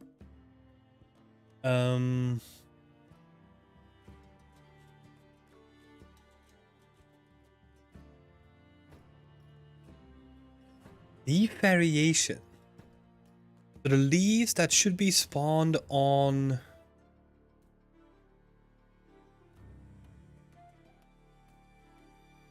Interesting, they're getting spawned on the main branch, which is not...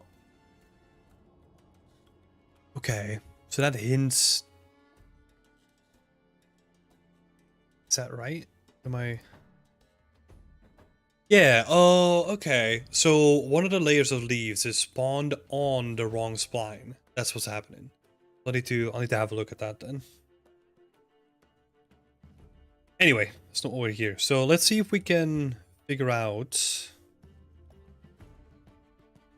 the vertex color. So the vertex color here is looking pretty sweet. Right? That's exactly what we want. So it is just a matter of translating that. Where am I storing that?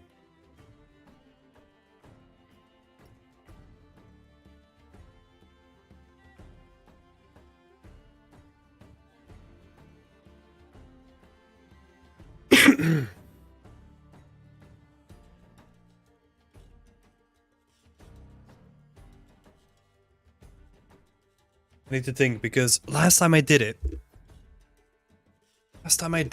I needed I think I stored it in weight first. Oh no, I stored it in vertex color first and then converted it to weight. And that gives me vertex color.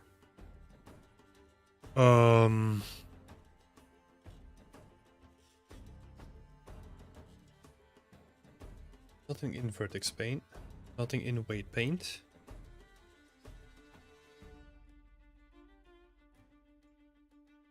Color attributes. With color.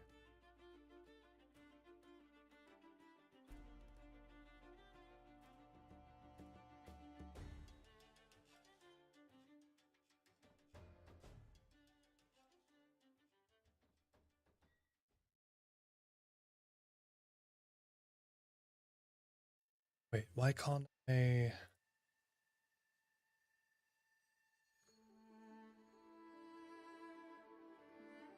Man, the freaking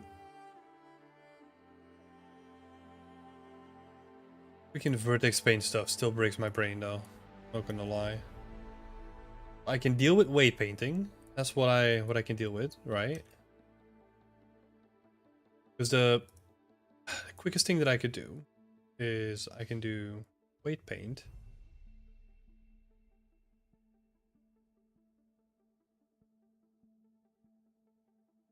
Weight paint and then do like a gradient that goes from like bottom to top. Is that gonna fix it? But that's manual, right? I don't want to do that manual.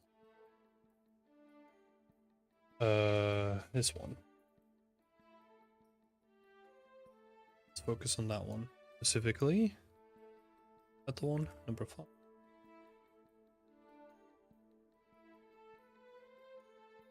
What?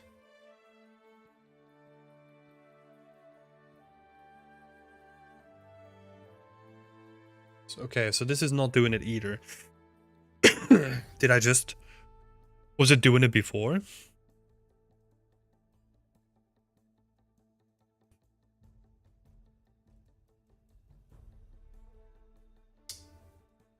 Import settings, material.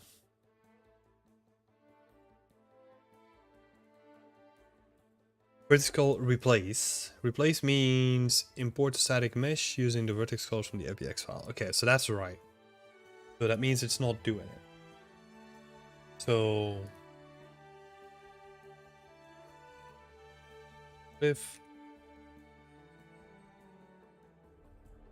what if we do vertex color from weight?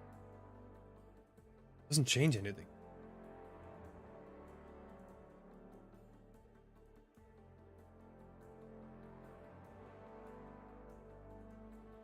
Is that because it already has?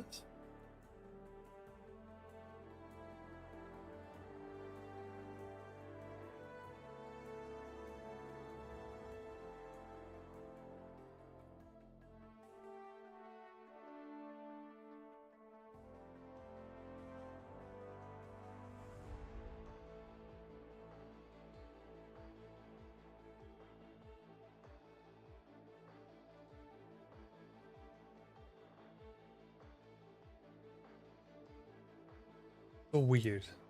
Okay.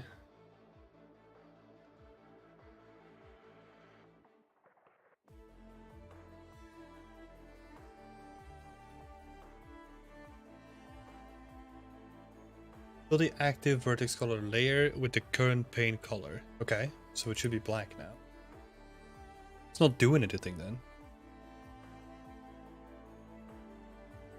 What?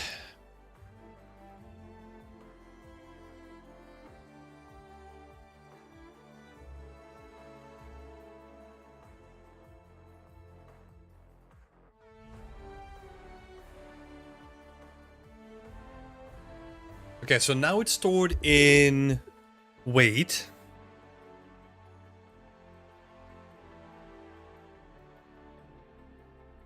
Right? If we go into weight paint.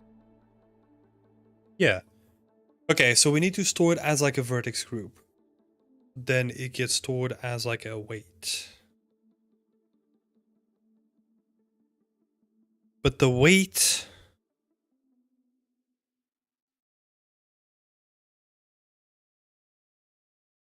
Vertex color named call will be used. Oh, okay. Okay, that gives us a hint at what we might need to use then.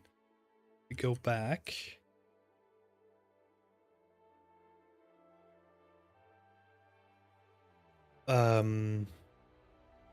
We can go. We then convert this from that to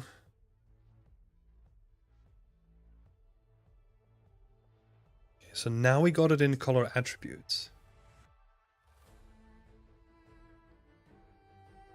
Is that what we want then? Let's have a quick look.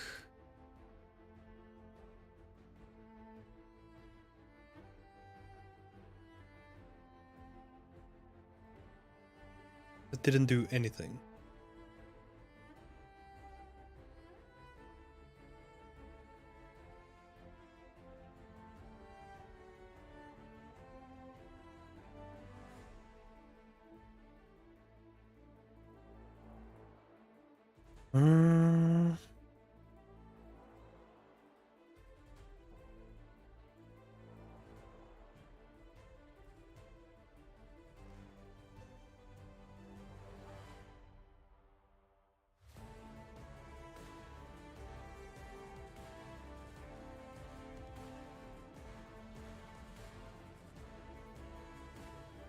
Let's ask the internet. I just can't remember how I did it before.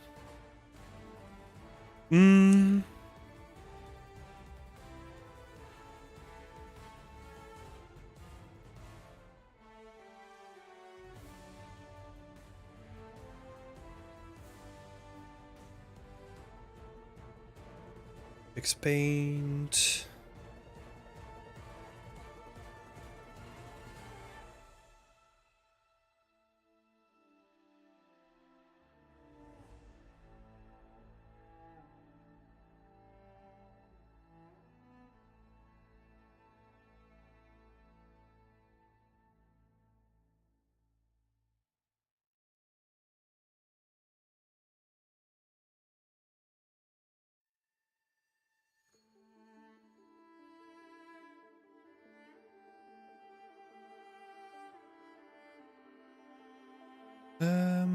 Let's have a look. I'm just having a look at like a random video here.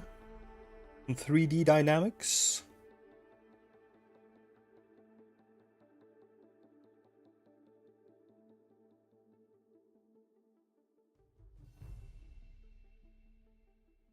Oh, you have to set it to attribute?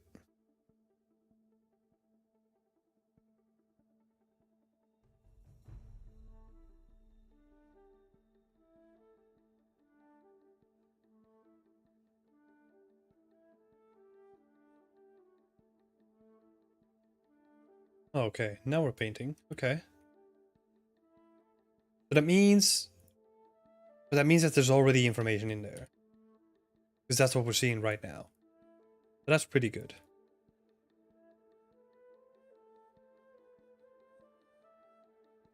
It is flipped. So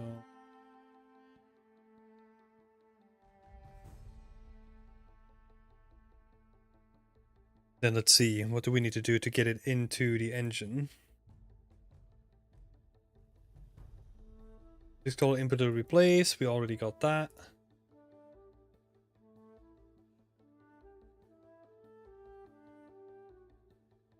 Interesting. Okay, so technically we're doing everything right.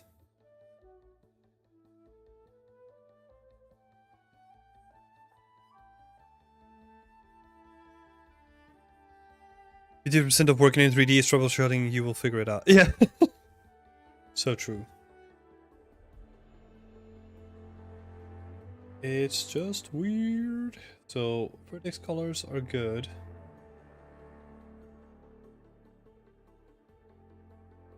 Ignore vertex colors from FBX. This one. Okay, so I'm gonna override this. Right, cool. Now we know that we got black. Right? So we re-import it. It's white. So it's pulling in data. right?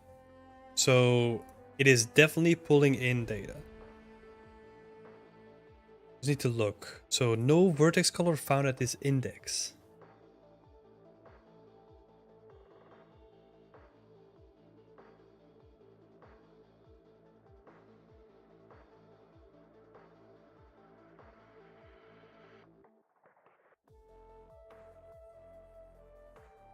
So that means, let's see if we can go back.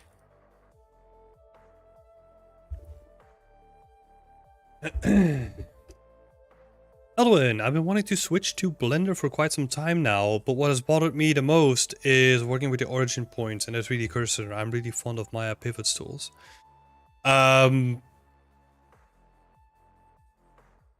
You don't need to use them. Like, I would honestly not use the 3D cursor because that's such a janky thing to work with. And Maya's pivot tools, you can actually get quite close. Well, I don't know how Maya works with their pivot tools. I didn't really use it that often. But what you can actually do, and I've hotkeys this, right? Is have a look. So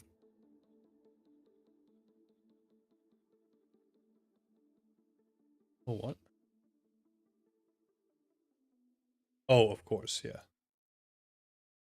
So if we go back to normal mode, there's actually like an option here where you can set it to affect only origins, right? And if you take that, when you start moving stuff, when normally you start moving stuff, what is happening here?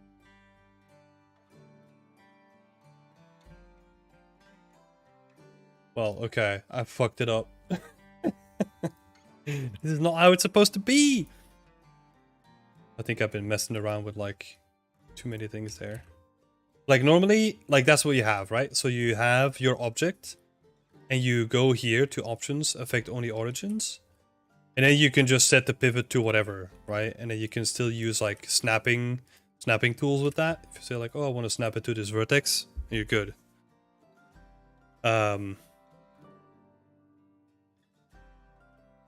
But when in edit mode, is there a way to adjust my selection's pivot point? You don't need it?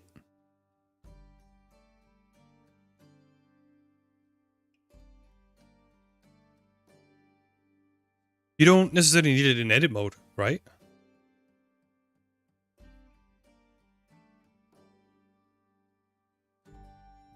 Like the other thing that I will oftentimes do is like origin to geometry, right? And that's coming from, I don't know where I got that from. So that I can quickly snap something to like the center.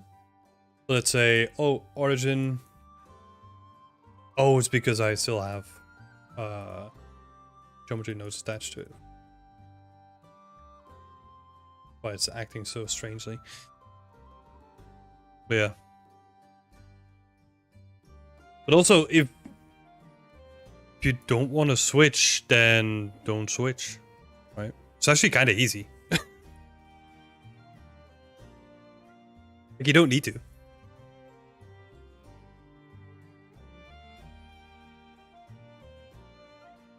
But yeah, I do agree, like the 3D cursor is a piece of shit, and I've never used that. The only time that I use it is on accident, and then I don't use it again.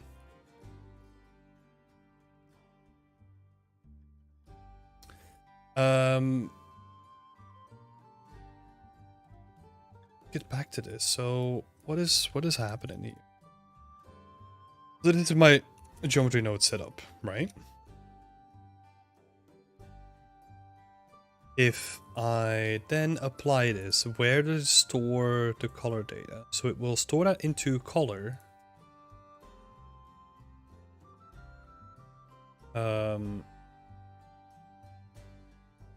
Try this again, right? So map, cursive, no vertex color found at this index.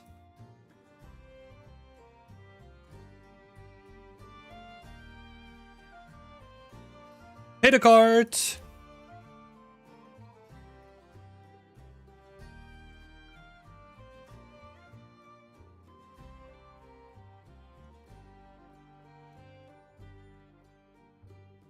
Yeah, that's a cursor, right? But I don't use a cursor. So I only use like origin to geometry just to have it centered again, and then I'll just move it to whenever I want it. So let's say like this character, I might have it at like a random location. I'll just do like origin to geometry and then just snap it to the bottom of it, and then I have it in like the center Z position. And that's how I do like most of my pivots, honestly. And if I need it in a specific spot, I could always like add temporary geometry to snap to like vertex snap it to, or yeah, just move it based on whatever I need it,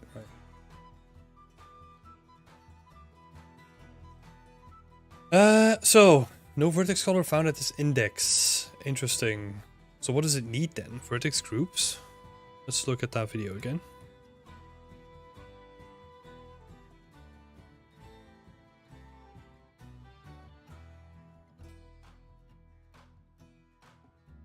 Does it store that data though?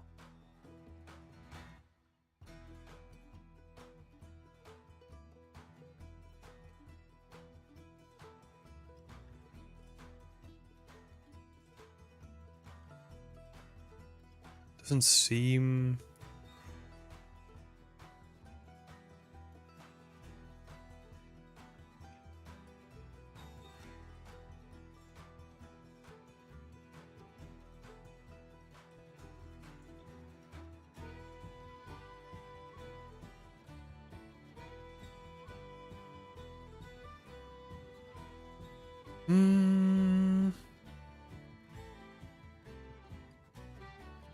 Okay, so let's try this again. So if I go into vertex paint, I say set vertex colors, right? It still says no vertex color found at this index.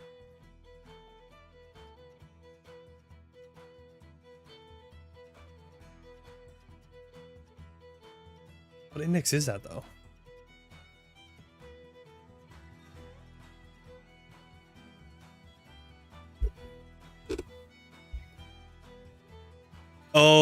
Oh, okay, I see. Student license is running out. Yeah.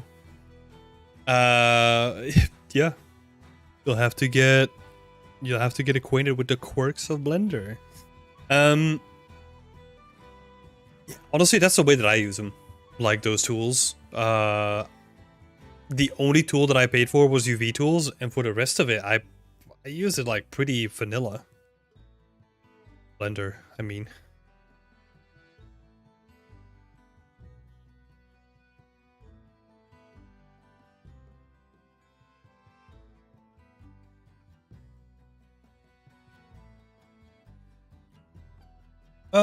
Yeah, the UV tools, I don't tend to... Well, here's the thing, right? I make pretty simple stuff in the grand scheme of things. So I don't really need, like, a lot of tools when it comes to it. Like, I'm just really curious for, like, a quadrify UVs, stacking UVs, and just ease of movement, right? But that's all I use the UV tools for. Not that much.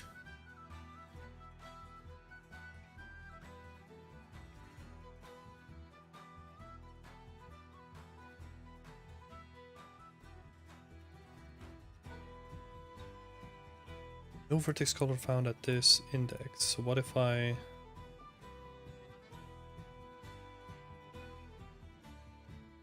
What index is it looking for? Do I have an example that I can look at? What? Vertex color named call will be used. Okay, so it's a color attribute that's set to face corner byte color. Okay. That gives us something to work with. So this is... Oh, this is set to vertex color. So what if... Okay, we're getting somewhere. So if I convert this to generic face corner vertex color byte color, was that the one? Okay, so vertex color named curve 01 factor will be used, and that's this one. So that's what I want. Let's see. It doesn't do anything. Wait, oh, that's because I'm dumb. I'm not using the correct naming convention.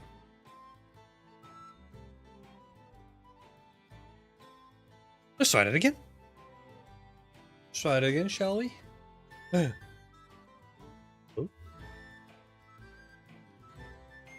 Oh. Yes, but also no. Don't want that. Is that because we set it to attribute?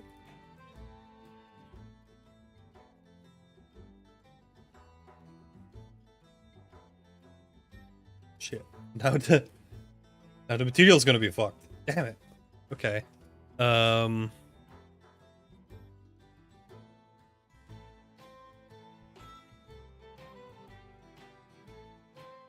UV tools is worth every cent. Oh, sorry. I read that as like generic UV tools, not as like DUV tools. Yeah, UV tools pretty good. Switch from Maya to Blender. And it is hands down the best choice I made. I still UV in Maya though. Yeah. I mean, you can do that, right? I switched from all the programs to now be in Blender, you know? And if there's a better choice that comes up, I'll switch to that one too. Especially if it's free. Yeah, Blender, like if I have to explain Blender to people, I always explain it as in it's the first program that I feel really creative in when I'm creating. Like in Maya and Max, like it always had this feeling of like I'm using a tool. In Blender, like everything is kind of so fluent once you get used to the default scheme that it kind of feels, I don't know, intuitive. You know, it's probably the best way that I can describe it.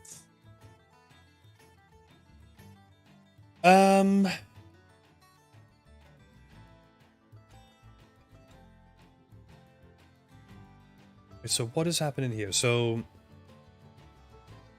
debug vertex pane. I don't need you. Oh god, I do need you. Sorry. I do need you for selection purpose. Oh, what? Oh, yeah, of course, because I still have this vertex color thing active. That's why I was picking up on that material, because I've assigned that material to it. Okay, so let's do that again. Apply.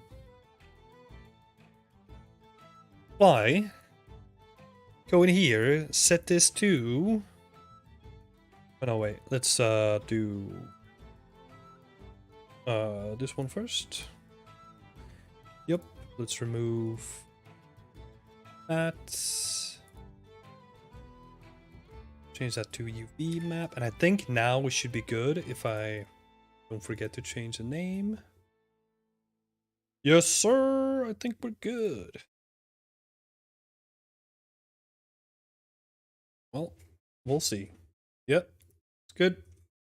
Cool. No, still broken. Why is it doing that?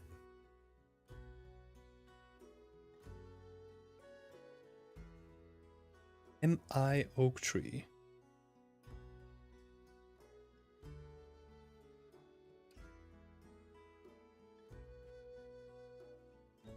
Oh, I don't have that. Okay.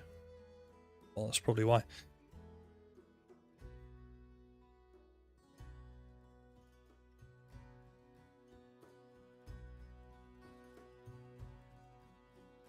Made the most random projects that made me happy at the start of learning 3D Blender. Yeah! I only use Blender for simple... Well, I only use Blender to create simple stuff, as in like simple assets, right? Like the actual tools actually go pretty in depth. But yeah, like I'm talking about the assets, right? Of course. I think this geometry node tool is actually the most elaborate thing that I've ever made. It's a tool, for sure. Do you still use other programs for more specific work like Marvelous Designer, Rococo Studio, Speedtree, Wall Creator? Yeah. Yeah. And look, that's fair enough, right? I've over time tried to get as much into one program as possible. That's why to me it was worth it to invest that much time into making like a tree creation thing for myself. Because I hate spending money. Speedtree costs money, so I'll make a free tool myself. You know, because I got time and I don't got money. It's the way that I always look at it.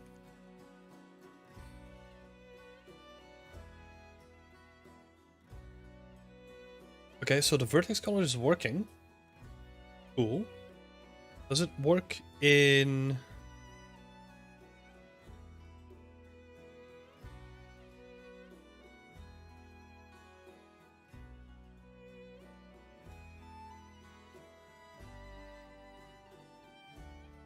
Oh, wait, of course.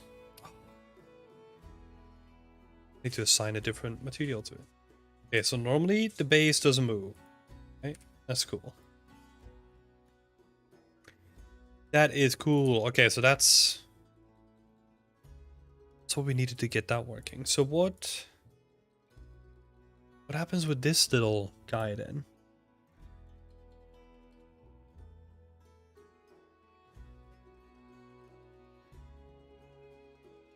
So that goes...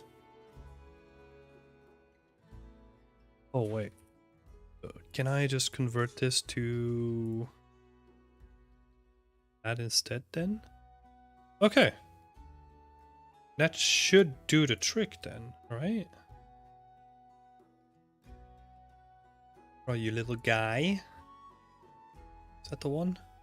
Oh, it is number 6. I don't think we have number 6 in here, do we? Nope. Okay, that was a waste. Let's just do that. This is number 4.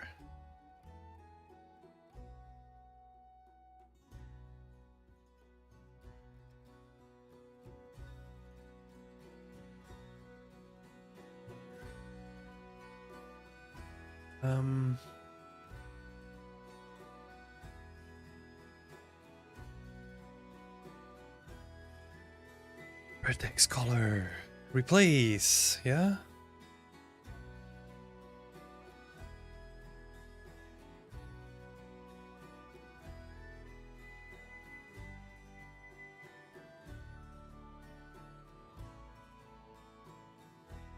Or use Treat. Yeah, but Treat was pretty jank. And I've replaced it with a tool that I made myself, which is also pretty jank. So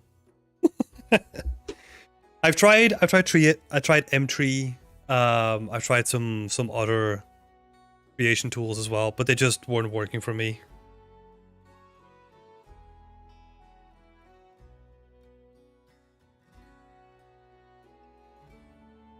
That doesn't mean that it doesn't work for you.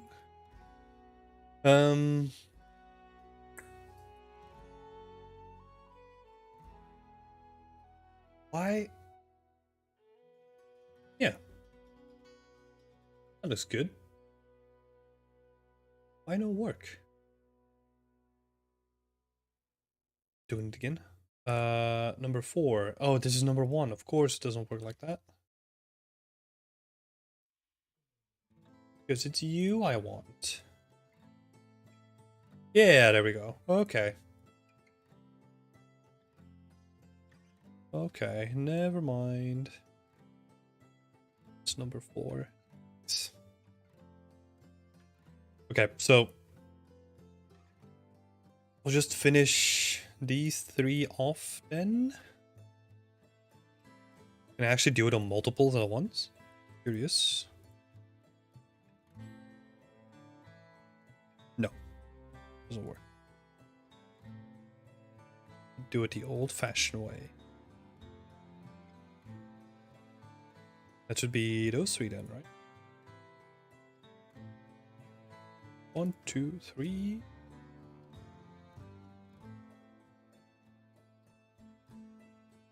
Nice. Cool. Glad that we got that sorted out.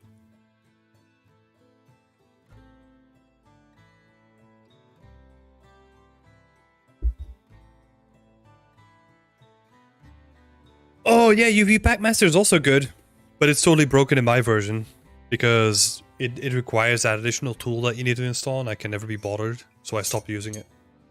You see how lazy I am, right? People picking up on that pattern. True, Blender and DaVinci Resolve being free lets me spend my money elsewhere. Yeah, exactly. I sculpt in Blender too. I haven't touched ZBrush in years now. I sculpted like the wood trim that I'm using on all the buildings here. All right, I'll make do. I'll make do with the tools that I have.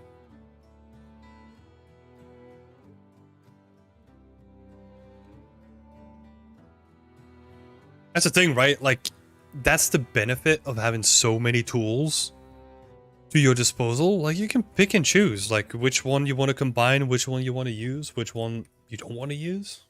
So much choice out there now. You don't have to be stuck with just, like, a pretty shitty tool, you know?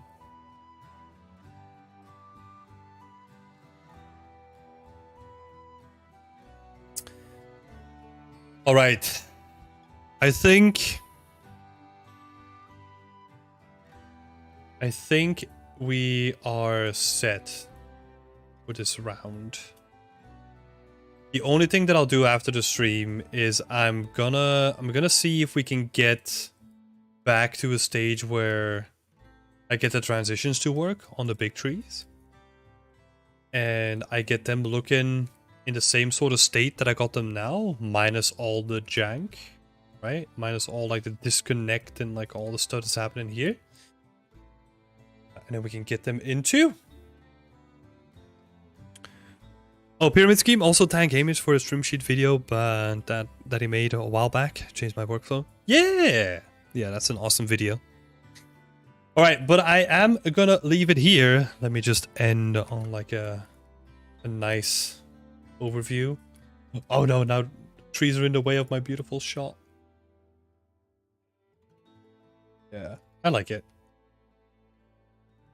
I think this is starting to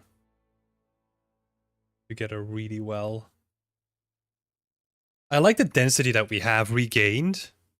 So what we actually did today was like we reduced the density on the individual like sapling assets so that we could introduce more density on the actual spawning, like the amount of stuff that gets spawned,